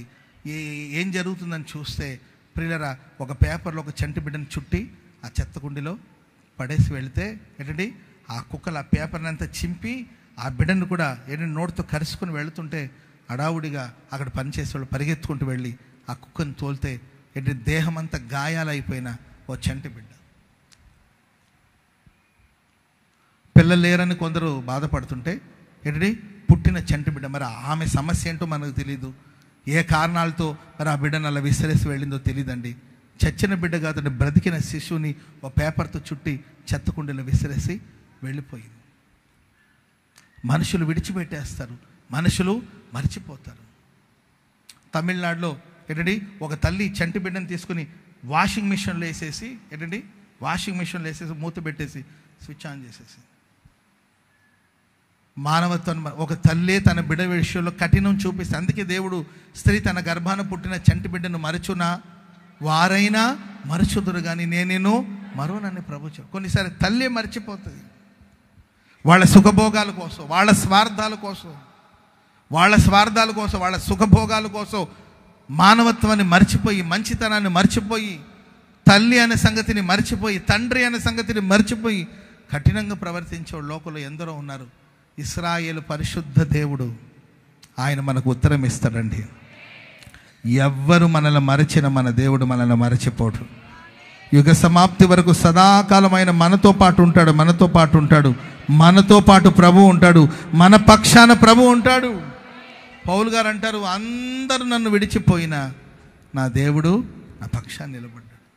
పౌలు గారికి ఏం తక్కువ అండి? జ్ఞానం లేదా, తెలివి లేదా, చదువు లేదా, డబ్బు లేదా? గమనీయులు పాదాల దగ్గర నేర్చుకున్నారంటే సాధారణమైన మనుషులకు దొరకదు ఆధిక్యత. అంటుంటారు కదా, పెద్ద కాలేజ్ అది, ఆ కాలేజీలో చదవాలంటే మినిమం ఇంత ఫీజు కట్టాలి, ఆ రేంజ్ ఉంటేనే వెళ్ళి చేరుకుంటారు. అట్లా గమనీయులు పాదాల దగ్గర విద్యాభ్యాసం చేశారంటే గొప్ప సంపన్న కుటుంబానికి చెందినవాడు, పెద్ద ఆస్తిపరుడు, సకల విద్యను అభ్యసించినవాడు, గొప్ప జ్ఞాని పౌలు. 14 పత్రికలు రాశాడు, ఎన్నో సంఘాలు స్థాపించాడు. అలాంటి గొప్ప దైవజనుడు ఒకానొక సమయంలో ఒంటరిగా ఉండిపోవలసిన పరిస్థితి వచ్చింది. ఎవ్వరూ అతని పక్షాన నిలబడలేదు. మేలు పొందిన వాళ్ళు, ప్రేమను పొందిన వాళ్ళు, ఆయన ద్వారా ఉపకారం పొందిన వాళ్ళు, ఆయన ద్వారా సువార్తను అందుకున్న వాళ్ళు, ఆయన ద్వారా దేవుని చెంతకు చేర్చబడిన వాళ్ళు, ఆయన ద్వారా స్వస్థత పొందిన వాళ్ళు ఎవరు? ఒంటరి గువ్వనై విలపించు సమయాన ఓదార్చువారే కానరారైరే. ఒంటరి గువ్వనై విలపించు సమయాన ఓదార్చువారే కానరారై. ప్రియులారా, జీవితంలో చాలు, ప్రైజ్ ది లార్డ్. జీవితంలో అందరూ అన్నీ ఉన్నా అందరూ ఒక్కొక్క సందర్భాల్లో మనల్ని వదిలేసి వెళ్ళిపోవచ్చు. ఎవరిని మనం ఎవరి మీద తప్పు మనం నేరం మోపలేము, ఎందుకంటే ఎవరి కారణాలు వాళ్ళకు ఉంటుంది. కానీ పౌలు గారు అంటారు, నా దేవుడు నా ప్రక్కన నిలబడ్డాడు. చెప్పండి కూడా అందరూ గట్టిగా, నా దేవుడు నా పక్షాన నిలబడ్డాడు, దేవుడు నా ప్రక్కన నిలబడి నన్ను బలపరిచాడు గనుకనే సింహాల నోటి నుండి నేను తప్పించబడ్డాను. Praise the lord. లేకపోతే సింహపు చేతులు పడిపోయేవాడిని, అపవాది చేతులు పడిపోయేవాడిని, సింహపు చేతులు పడిపోయేవాడు, ఆయన నా గుండెను చీల్చేసేవాడు. కానీ నా దేవుడు నా ప్రక్కన నిలబడ్డాడు. Praise the lord. యెహోషువతో దేవుడు అంటాడు, నేను నిన్ను విడువను ఎన్నడూ ముదిమి వచ్చే వరకు మనల్ని ఎత్తుకొనివాడు ప్రభువేనంటే. ఆమె చెప్పండి అందరు గట్టిగా. నేను రీసెంట్గా కూడా చెప్పానండి, పెద్ద కోటేశ్వరుడు అండ్ రచయిత, పుస్తకాలు రచిస్తూ ఉంటాడు. కోటేశ్వరుడు, ఆయన పెద్ద కోటేశ్వరుడు. ఒక కుమారుడు, ఒక కుమార్తె, ఒక బాబు పాప, పెద్ద కోటేశ్వరుడు. ఎన్నో పుస్తకాలు రాసి ఎంతోమందికి ఇన్స్పిరేషన్ ఇచ్చాడు, ఎంతోమందికి మోటివేషన్ ఇచ్చాడు, ఎన్నో ఉన్నతమైన విషయాలు సమాజానికి చాటి చెప్పిన రచయిత ఆయన. కోట్లు సంపాదించాడు. 2 పిల్లలు. ఆస్తిని పిల్లలకు పనిచేశాడు. ఆస్తిని తీసుకొని పిల్లలు అడ్రస్ లేకుండా పోయారండి. చివరికి అతను ఒక అనాథాశ్రమంలో ఉండవలసిన పరిస్థితి వచ్చింది. తన వృద్ధాప్యమంతా అనాథాశ్రమంలో ఉన్నాడు. చివరికి ఆ పెద్ద ఆయన చనిపోతే అతని పాతి పెట్టడానికి అందరూ తలాగంత చందాలు వేసుకొని ఆయన పాతి పెట్టారండి. సరి అయిన ఎంతో గొప్ప బ్రతికి ఏంటండి పిల్లల్ని కానీ సరి అయిన రీతిలో ఆ వ్యక్తి పాతి పెట్టబడకపోతే అతనికన్నా గర్భము నుండి పడిపోయిన పిండపు యొక్క గతి మేలని ప్రసంగి చెప్తాడు. ఓ సరి అయిన రీతిలో మనిషి యొక్క ముగింపు, సరి అయిన రీతిలో ఆ వ్యక్తి యొక్క జీవితం ముగించబడకపోతే, పాతి పెట్టబడకపోతే దయనీయమైన పరిస్థితి కాదండి. కోట్లు సంపాదించాడు, కానీ పిల్లలు ఎవరు చివరి సమయంలో వచ్చి వాళ్ళ నాన్ని చివరి చూపు చూసుకొని ఆయన పాతి పెట్టడానికి కూడా ముందుకు రాకపోతే అక్కడ ఉన్న వాళ్ళ తలాకు నీ ఒక 50 రూపాయలు, నీ ఒక 50 రూపాయలు, నీ ఒక 100 రూపాయలు ఇమ్మని చందాలు వేసుకొని ఆ పెద్ద ఆయన్ని పాతి పెట్టారంట. మనుషులు విడిచిపోతారు, మనుషులు మరిచిపోతారు. వాళ్ళు కన్నవాళ్ళైనా సరే, మన కడుపును పుట్టిన వాళ్ళైనా సరే, అది కట్టుకునే భార్య కావచ్చు, లేకపోతే కట్టుకునే భర్త కావచ్చు. ఎవరిని మనం నిందించలేము, ఎవరి కారణాలు వాళ్ళకు ఉండొచ్చు. కానీ మనం ఆరాధిస్తున్న యేసుక్రీస్తు ప్రభుల వారు ముదిమి వచ్చే వరకు మనల్ని ఎత్తుకొనవాడు ఆయన. చెప్పండి కూడా మన గట్టిగా హల్లెలూయా, హల్లెలూయా. ప్రియులారా, ఆత్మీయ జీవితంలో అలసిపోయారా? సొమ్మసిల్లిపోయారా? వెతికి వేసారిపోయారా? ఇక జీవితం శూన్యమని, ఇక వ్యర్థమని కృంగిన స్థితిలో మీరు ఉన్నారా? నేను విశ్వసిస్తున్నానండి, నా దేవుడు నిశ్చయంగా మీకు ఉత్తరం ఇవ్వబోతున్నాడు. మీరు ఏదైతే వెతుకుతున్నారో దాన్ని దేవుడు మీకు అనుగ్రహించబోతున్నాడు. వెదకండి, మీకు దొరకబోతుంది. అడగండి, ప్రభు మీకు ఇవ్వబోతున్నాడు. అడుగుడి, మీకు దేవుడు ఇవ్వబోతున్నాడు. అడుగుడి, మీకు ఇవ్వబోతున్నాడు. తట్టుడి, మీకు తీయబడబోతుంది. వెదకండి, దేవుడు మీకు అనుగ్రహించబోతున్నాడు. నేనే మీకు ఉత్తరం ఇస్తాను. ఆమె చెప్పండి గట్టిగా. మనుషుల దగ్గర చెప్పు చెప్పు చెప్పు అంటే ఏంటండి? ఏం చెప్పు? ఏం చెప్పాలి? చెప్పు, ఏదో ఒకటి చెప్పు. నువ్వు నాకు సమాధానం కావాలంటే వాడు సమాధానం చెప్పేవాడైతే ఎందుకు ఆ పని చేస్తాడు చెప్పండి? చెప్పు, నాకు సమాధానం చెప్పు, నాకు సమాధానం చెప్పు. నిజంగా నువ్వు నన్ను ప్రేమిస్తున్నావా? సమాధానం చెప్పమంటే ఏం చెప్తాడు? అర్థమైందండి? నిజంగా నువ్వు నన్ను ప్రేమిస్తున్న సమాధానం చెప్పమంటే సమాధానం చెప్పేవాడైతే నలుగురితో ఎందుకండి సంభాషణలో ఉంటాడు? అర్థమైందండి? అక్కడ అదే క్వశ్చన్. చెప్పు, నువ్వు ఆమెను ప్రేమిస్తున్నావా, నన్ను ప్రేమిస్తున్నావా అంటుంటే ఆడేం చెప్తాడు? ఉత్తరం లేదు వాడి దగ్గర, సమాధానం లేదు వాడి దగ్గర. కలిసి ఉన్నారని అనుకుంటున్నారు, ఆయన ఎప్పుడో వదిలేశాడు. పేరుకు మాత్రమే, సమాజానికి భయపడో, లేకపోతే కుటుంబానికి భయపడో, పరువుకు భయపడో, లేకపోతే పిల్లలు మనసులో పెట్టుకుని కలిసి ఉంటున్నారు. ఎప్పుడో 10 ఏళ్ల క్రితమే ఆయన మానసికంగా నీకు దూరం అయిపోయాడు. ఎప్పుడో విడిచిపెట్టాడు. సమాజం దృష్టిలో మాత్రం వీళ్ళు భార్య భర్తలు కలిసి ఉన్నారని సమాజ దృష్టిలో ఎప్పుడో. అందుకే ఆయన దగ్గర చెప్పంటే ఆయన ఏం చెప్పలేడు, ఎందుకంటే ఉత్తరం లేదు ఆయన దగ్గర. కానీ నా దేవుడు అంటాడు, నేను నీకు ఉత్తరం ఇస్తాను. చెప్పట్లు కూడా మొదలు గట్టి, నేను నీకు సమాధానం చెప్తాను.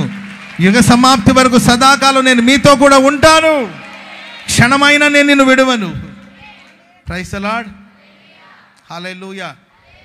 అలసి సొమ్మసిల్లిన స్థితిలో మీరు ఉన్నారేమో. ఇంకొక చిన్న ప్రార్థన. Praise the Lord. ఇదే ప్రార్థన సంపూర్ణ రాత్రి ఉపవాస ప్రార్థన. Praise the Lord. సంపూర్ణ రాత్రి ఉపవాస ప్రార్థన కూడిక. కాబట్టి ఒకవేళ ఒంటరి వాళ్ళు అయిపోయి, తోడు లేక, చుట్టూ మనుషులు ఉండొచ్చు, భర్త ఉండొచ్చు, ఇంటి నిండా పిల్లలు ఉండొచ్చు, బంధువులు ఉండొచ్చు, రక్త సంబంధికులు ఉండొచ్చు, ఫేస్బుక్లో చాలామంది ఫ్రెండ్స్ ఉండొచ్చు, వాట్సాప్ గ్రూప్ ఉండొచ్చు, ఆ గ్రూప్లో 100 మంది ఉండొచ్చు. అర్థమైందండి? ఆ గ్రూప్లో అన్ని విషయాలు మీరు మాట్లాడుకుంటూ ఉండొచ్చు. ఈరోజు నేను బీరకాయ కూర వండాను, నేను సొరకాయ కూర వండాను, ఏంటండి నేను ఈరోజు తాలింపులు పెట్టాను, నేను మాట్లాడుకోవచ్చు. 100 మంది ఉండొచ్చు, 1000 మంది ఉండొచ్చు. కానీ ప్రియులరా, నీ ఒంటరితనంలో, నీ శ్రమలలో, నీ పోరాటాల్లో నీకు తోడుగా ఉండేవాళ్ళు ఎవరైనా ఉన్నారా? నిస్సహాయపు స్థితిలో, నిరాశ నిస్పృహలో, నిస్సహాయపు స్థితిలో ఒకవేళ నువ్వు ఉన్నావేమో, చేతులెత్తి ప్రార్థన చేసుకో. ఇశ్రాయేలు పరిశుద్ధ దేవుడు నేనున్నానని ప్రభు వాగ్దానం చేస్తున్నట్టు. ఇంకొక చిన్న మాట చెప్పి ముగిస్తాను. యెషయా గ్రంథం 45వ అధ్యాయం 3వ వచనాన్ని మనం చదువుదాం. యెషయా గ్రంథం 45వ అధ్యాయం 3వ వాక్యం. పేరు పెట్టి నిన్ను పిలిచిన ఇశ్రాయేలు దేవుడని యెహోవానగు నేనే అని నీవు తెలుసుకును. నేనే ఇశ్రాయేలు దేవుడని నీవు తెలుసుకునేటట్లు అంధకార స్థలములలో ఉంచబడిన నిధులను, రహస్య స్థలములోని మరుగైన ధనమును నీకు ఇస్తాను. ఇది మనకు బాగా ఇష్టమైన మాట. Praise the lord. హల్లెలూయా. ముగింపుకు వచ్చాం కాబట్టి ఈ మహిమ కలిగిన మాట చెప్పి నేను ముగించేస్తాను. Praise the lord. అంధకార స్థలములలో ఉంచబడిన నిధులు అండ్ రహస్య స్థలములలో మరుగై ఉన్న ధనం. ఒకటి నిధులను ఇస్తాడు, రెండవదిగా మరుగైన ధనమును దేవుడు మనకిస్తాడు. ఇశ్రాయేలు దేవుడు ఇక్కడ కూడి వచ్చిన మనల్ని ఎవరిని ఈ రాత్రి ఒట్టి చేతులతో దేవుడు పంపించాడు. హల్లెలూయా. మీ నిధులను దేవుడు నింపబోతున్నాడండి. హల్లెలూయా. ఎక్కడో అంధకార స్థలంలో ఎప్పటి నుండో దాచబడి ఉంది ఆ నిధులు. ఎవరి చూపు దాని మీద ఇప్పటివరకు పోలేదు, ఎవరి దృష్టి దాని మీద పోలేదు. మీకు అక్కడ ఒక నిధి ఉందనే సంగతి మీకు కూడా తెలియదేమో. ఆ అంధకార స్థలంలో ఆ చీకటి అక్కడ ఆవరించేసినట్టుందండి. ఆ స్థలంలో ఉంచబడింది.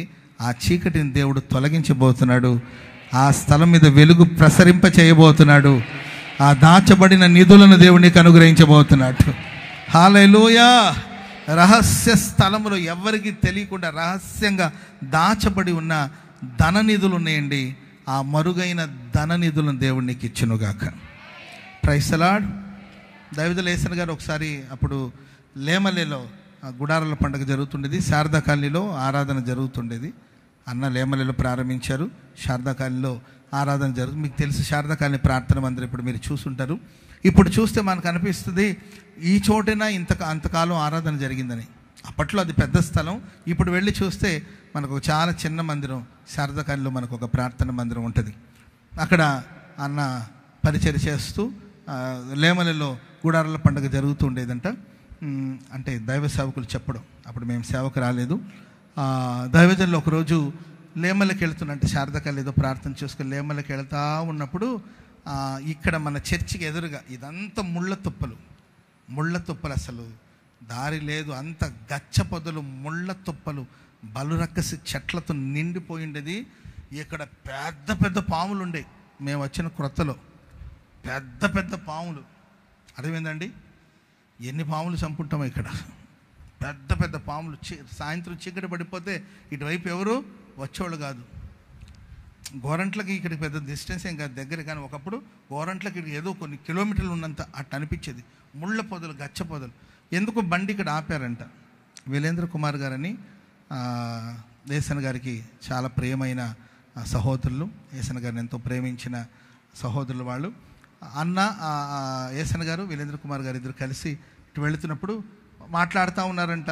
గుడారాల పండగ గుంటూరుకు షిఫ్ట్ చేస్తే బాగుంటుంది, గుంటూరుకు వస్తే బాగుంటుంది, లేమల నుండి ఇటు మారిస్తే బాగుంటుంది అని మాట్లాడితే ఇక్కడ బండి ఆపారంటండి.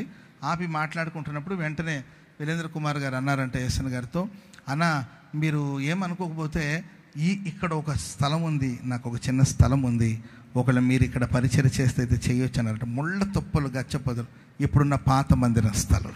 స్తోత్రం చెప్పండి అందరు గట్టిగా.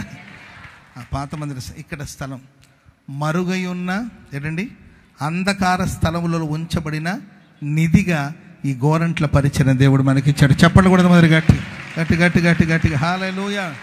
అంధకార స్థలములో ఎక్కడో ఒక మూల మీద మన పాత చర్చ్ ఉంది కదండి, ఆ పాత మందిరం అక్కడ ఉంటుంది కదండి, అక్కడ ఒక చిన్న స్థలం.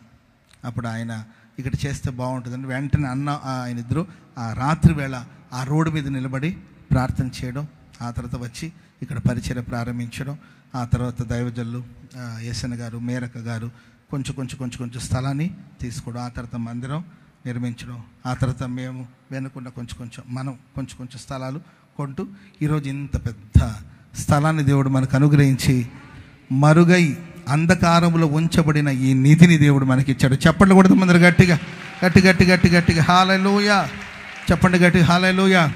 మీకోసం ప్రభు ఎక్కడో ఏ అంధకారంలో ఒక నిధిని దాచి ఉంచాడు. ప్రభు ఏదో రహస్య స్థలంలో మరుగైన ధనమును దేవుడు దాచి ఉంచాడండి.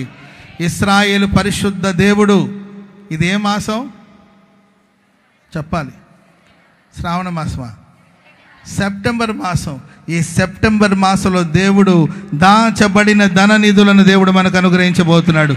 మరుగై ఉన్న ధన నిధులను దేవుడు మనకు అనుగ్రహించబోతున్నాడు. Praise the lord. ఎక్కడి నుండో కాదండి, మనకు కలిగిన దాన్ని బట్టి ప్రభు అప్పుల బాధలు, రుణ బాధలు, ఆమె ఇబ్బందులు పడుతుంది, పోరాడుతూ ఉంది. దైవజనుడు అన్నాడు, అమ్మా నీ యొద్ద ఏమైనా ఉన్నదా? Praise the Lord. నా దగ్గర ఏముంది బాబు? కొంచెం చిన్న పాత్ర, దాంట్లో కొంచెం నూనె తప్ప ఇంకేముంది బాబు? నా దగ్గర ఏముంది బాబు? నా దగ్గర ఏం లేదు. ఉంటే నేనేదో చేసి అప్పులు తీర్చుకుంటాను, కానీ నీ దగ్గరికి ఎందుకు వచ్చి అడుగుతాను బాబు? లేకే కాదు, నీ దగ్గర ఏమైనా ఉందంటే, ఒక చిన్న పాత్ర ఉందయ్యా, దాంట్లో కొంచెం నూనె ఉందంటే, ప్రియులరా ఆ పాత్రలోనే దాచబడి ఉందండి నిధులు. స్తోత్రం చెప్పండి అందరూ గట్టిగా. ఆ పాత్రలోనే దాచబడి ఉందండి. ప్రార్థన చేసిన వెంటనే ఆ చీకటి ఆ పాత్రల నుండి తొలగిపోయిందండి. ఆ పాత్ర నుండి నూనె ప్రవాహంలాగా పారడం ప్రారంభించబడింది. ఆమె రుణబాధలన్నీ కూడా తొలగిపోయింది. ఆమె పిల్లలు కాపాడబడ్డారు. ఆమెకు ఒక జీవనోపాధి కలిగింది. ఈ ప్రశస్త రాత్రి అప్పుల బాధలు, రుణ బాధలు, సమస్యలు, ఏం చేయాలో తోచని స్థితిలో మీరు ఉన్నారేమో. ఏదో ఒక చీకటి మీ నిధిని, ఏదో ఒక అంధకారం దేవుడు మీ కొరకు సిద్ధపరిచిన వాటిని కప్పి దాచి ఉంచిందేమో. ఆ చీకటిని అంత దేవుడు తొలగించబోతున్నాడు. ఆ మరుగైన నిధులను దేవుడు మీకు అనుగ్రహించబోతున్నాడు. సర్వ సమృద్ధి చేత నా దేవుడు నేను నడిపించునుగాక. నీ పాత్ర నిండి పొంగి పొర్లేటట్లుగా దేవుడు సమృద్ధిని ఇవ్వబోతున్నాడు. ఐశ్వర్యం పాపం ఏమి కాదు. ఐశ్వర్యం పాపం అండి? చెప్పాలి. ఐశ్వర్యం పాపమా? ఐశ్వర్యం పాపమే కాదు. అబ్రహాము లోతు కలిసి నివసించలేనంతగా ఆస్తి వాళ్ళకి విస్తరించిందంట. ఆమె చెప్పండి గట్టిగా. అబ్రహాము లోతు కలిసి నివసించలేనంత ఆస్తి. ఒకానొక సమయంలో ఆ సంపదను బట్టి వాళ్ళు విడిపోవలసిన పరిస్థితి వచ్చింది. నేను నమ్ముచున్నాను, విశ్వసిస్తున్నాను, నిశ్చయముగా ఈ చీకటి ఎట్లా తొలగిందో అట్లా మీ నిధుల మీద ఉన్న చీకటిని దేవుడు తొలగించబోతున్నాడు. మిమ్మల్ని ఆస్తికి కర్తలుగా ప్రభు మార్చబోతున్నాడు. సర్వ సమృద్ధిని దేవుడు అనుగ్రహించబోతున్నాడు. మీ నిధులను దేవుడు నింపబోతూ ఉన్నాడు. హల్లెలూయా. ఒక 10 రూపాయలు ఖర్చు పెట్టడానికి 10 సార్లు ఆలోచించాల్సిన అవసరం లేదండి. ఒక 10 రూపాయలు ఖర్చు పెట్టాలన్నా, ఒక 10 రూపాయలకి ఏదైనా కొనాలన్నా 100 సార్లు నీవు ఆలోచించాల్సిన అవసరం లేదండి. నా దేవుడు సర్వ సమృద్ధి నీకు అనుగ్రహించునుగాక. మొదట నీవు కొద్దిగా ఉండి నన్ను తుదకు మహా అభివృద్ధిని పొందబోతున్నావు. హల్లెలూయా. ఈ వాక్యాన్ని చెప్తున్న నేను ఒకానొక కాలంలో ప్రియులు ఒక 500 రూపాయలకి, ఒక 1000 రూపాయలకి కష్టపడిన సందర్భాలు కూడా ఉన్నాయి. ఒక 500 రూపీస్కి, ఒక 1000 రూపాయలకి సేవలో, ప్రైజ్ ది లార్డ్, ఒక 2000 రూపాయల కోసం రోజంతా ఉపవసించి ప్రార్థించిన సందర్భాలు ఉన్నాయి. ఒక 2000 రూపాయలు ఒక చోట రెంట్ కట్టుకోవడానికి లేక, ఏది హోసన్న సంస్థలోనే మినిస్ట్రీస్లో ఉంటూ ఏంటండి ఒక 2000 రూపాయలు అంటే ఏసన్ గారు ఇవ్వలేక కాదు, నీతిమంతుడు విశ్వాస మూలంగా బ్రతుకుతాడు. మీకు ఏది అవసరమైనా ఆకాశమందు ఆసీనుడైన దేవుని వైపు చేతులు చాపి ప్రార్థించాలి. పరలోకమందున దేవుడు మీ అవసరాలు తీర్చలేక కాదు. దేవుడు ఏసన్ గారు ఎంతోమందికి ఏసన్ గారు సహాయం చేశారు, లెక్కలేనంత మందికి సహాయం చేశారు ఏసన్ గారు. కానీ ఆయన కుడి చేతులు ఇచ్చింది ఎడమ చేతికి తెలియనివ్వలేదు. వాళ్ళను కూడా మీరు ఎవరికి చెప్పకూడదని ప్రభు చెప్పాడు. అట్లా ఏసన్ గారు చెప్పారు. అట్లా చాలామంది మేలు పొందారు. కానీ ఆయన ఆత్మీయ పిల్లలైన మాకు మాత్రం విశ్వాసం నూరి పోసాడు. ఆయన విశ్వాసం నేర్పాడు. ఏదైనా అవసరమైతే ఇవ్వలేక కాదండి, ఆయన చాటున ఉండి చూస్తూ ఉంటాడు. ఏం చేస్తారు వీళ్ళు? Praise the Lord. మరీ మేము తట్టుకోలేని పరిస్థితి వచ్చినప్పుడు అప్పుడు వచ్చి చేయి చాపి ఆయన పైకెత్తి మా అవసరాలు తీర్చేవాడు. Praise the lord. కానీ మమ్మల్ని కొంతకాలం పరీక్షలు పెట్టేవాడు. పరీక్షలు పెట్టి ఈ ఆపదలు వీళ్ళు ఏం చేస్తారు? ఎవరి వైపు చూస్తారు? మనుషుల వైపు చేతులు చాపుతారా, దేవుని వైపు కన్నులెత్తి చూస్తారని ఆయన మమ్మల్ని పరీక్షలు పెట్టేవాళ్ళు. ప్రియులారా, మేము ఆ పరీక్షలు నిలిచి ఉండి ప్రతిదాని కోసం ఒక 2000 రూపాయల కోసం ఒక రెంట్ కట్టుకోవడానికి, ఏది మందిరానికి రెంటు, రూమ్ రెంట్ కాదు, అది ఒక ప్రేయర్ హాల్స్ తీసుకొని అక్కడ హాల్స్లో ప్రేయర్ జరిగించినప్పుడు ఒక 2000 రూపాయల కోసం రోజంతా ప్రభుసల్లో మోకాళ్ళ మీద ఉండి ప్రార్థన చేసుకున్నాడు. ఆ హాల్ ఓనర్ వచ్చి రెంట్ కట్టమని అడిగితే అప్పటికి వారం 10 రోజులు అయి ఉంటుంది. ఆయన అప్పటికి 4-5 సార్లు వచ్చి ఉంటాడు. ఏం చెప్పాలో అర్థం కాక అలాగే మోకాళ్ళ మీద ఉండి ప్రార్థన చేసుకుంటుంటే ఏదో ఒక దిక్కు నుండి దేవుడు అద్భుతంగా సహాయాన్ని అందిస్తే దేవునికి కృతజ్ఞతాస్తుతులు చెల్లించి ప్రైజ్ ది లార్డ్. మొదట నీవు కొద్దిగా ఉండినను తుదకు నీవు మహా అభివృద్ధిని పొందుతావు. చప్పట్లు కొడదాం అందరూ గట్టిగా హల్లెలూయా చెప్పండి, గట్టిగా హల్లెలూయా. ఉన్న పళంగా మాకు ఈ స్థాయి ఈ స్థితి ఏమీ రాలేదండి. డే బై డే దేవుడు మమ్మల్ని ఆశీర్వదించి అంధకార స్థలములో ఉంచబడిన నిధులను దేవుడు అనుగ్రహించి రహస్య స్థలములోని మరుగైన ధనమునిచ్చి ఈరోజు ఈ పరిచయం ఇంత మహిమగా ప్రభు కొనసాగిస్తూ ఉన్నాడు. హల్లెలూయా. మీ జీవితంలో మీకు ఒకవేళ ఆర్థిక ఇబ్బందులు ఉన్నాయా, అంటే శ్రమలో ఉన్నారా, పోరాటాలు ఉన్నారా, మనుషుల్ని భుజబలంగా భావించొద్దు, మనుషుల వైపు కనులెత్తి చూడొద్దు, మనుషుల వైపు చేతులు చాపొద్దు. ఆకాశమందు ఆసీనుడైన దేవుని తట్టు చేతులెత్తి మీరు ప్రార్థించండి. నిశ్చయముగా మరుగై ఉన్న అంధకారంలో మరుగై ఉన్న ధననిధులను దేవుడు మీకు అనుగ్రహించబోతున్నాడు. దాచబడిన ధననిధులు దేవుడు మీకు అనుగ్రహించబోతున్నాడు. ఇంకా ఇత్తడి తలుపులను దేవుడు పగలగొట్టబోతున్నాడు. ఇనప గడియలను దేవుడు విర్రగొట్టబోతున్నాడు. సర్వ సమృద్ధిని దేవుడు మీకు అనుగ్రహించబోతున్నాడు. సమృద్ధితో ఈ రాత్రికి నుండి మీరు తిరిగి వెళ్ళబోతున్నారు. ఈ మాటలు మన వినికిడిలో ప్రభు స్థిరపరిచి ఆశీర్వదించుగాక. మన దేవుడు ఎవరండి? ఇశ్రాయేలు. చెప్పాలి, ఇశ్రాయేలు. ఇశ్రాయేలు ఇశ్రాయేలు చెప్పాలి, ఇశ్రాయేలు ఇశ్రాయేలు ఇశ్రాయేలు పరిశుద్ధ దేవుడు. మనం ఏం చేయాలంటే ఉత్సాహధ్వని చేయాలి. ఉత్సాహధ్వని బిగ్గరగా చేయాలి. Praise the Lord. అప్పుడు ఆయన మనల్ని రక్షిస్తాడు. ఆయన మనకు ఉపదేశం చేస్తాడు. ఆయన మనకు ఉత్తరం ఇచ్చి మనతో పాటు ఉండడమే కాకుండా ఆయన మనల్ని విడిచిపెట్టకుండా దాచబడిన ధననిధులను దేవుడు మనకిస్తాడు. ఈ మాటలన్నీ మన వినికిడిలో ప్రభు స్థిరపరిచి ఆశీర్వదించి నడిపించుగాక. అందరూ అలాగే లేచి నిలబడండి. ఒక చిన్న ప్రార్థన చేసుకుందాం. మహాగణుడా, పరిశుద్ధుడు అయిన నా ప్రియ పరలోకపు తండ్రి, మీకు స్తోత్రములు స్తోత్రములు స్తోత్రములు స్తోత్రములు నాయన. ఈ సంపూర్ణ రాత్రి ఉపవాస ప్రార్థన ప్రారంభము నుండి ఇంతవరకు మీ నామానికి మహిమకరంగా పరిశుద్ధ దేవునిగా మీరు మా మధ్యలో ఉండి జరిగించినందుకై మీకు స్తోత్రములు స్తోత్రములు చెల్లిస్తూ ఉన్నాము నాయన. ఆశతో మీ పాద సన్నిధికి వచ్చిన జన సమూహాన్ని ఉద్దేశించి మీరు మాట్లాడిన ప్రతి మాట కొరకు మీకు స్తోత్రములు చెల్లిస్తూ ఉన్నాము తండ్రి.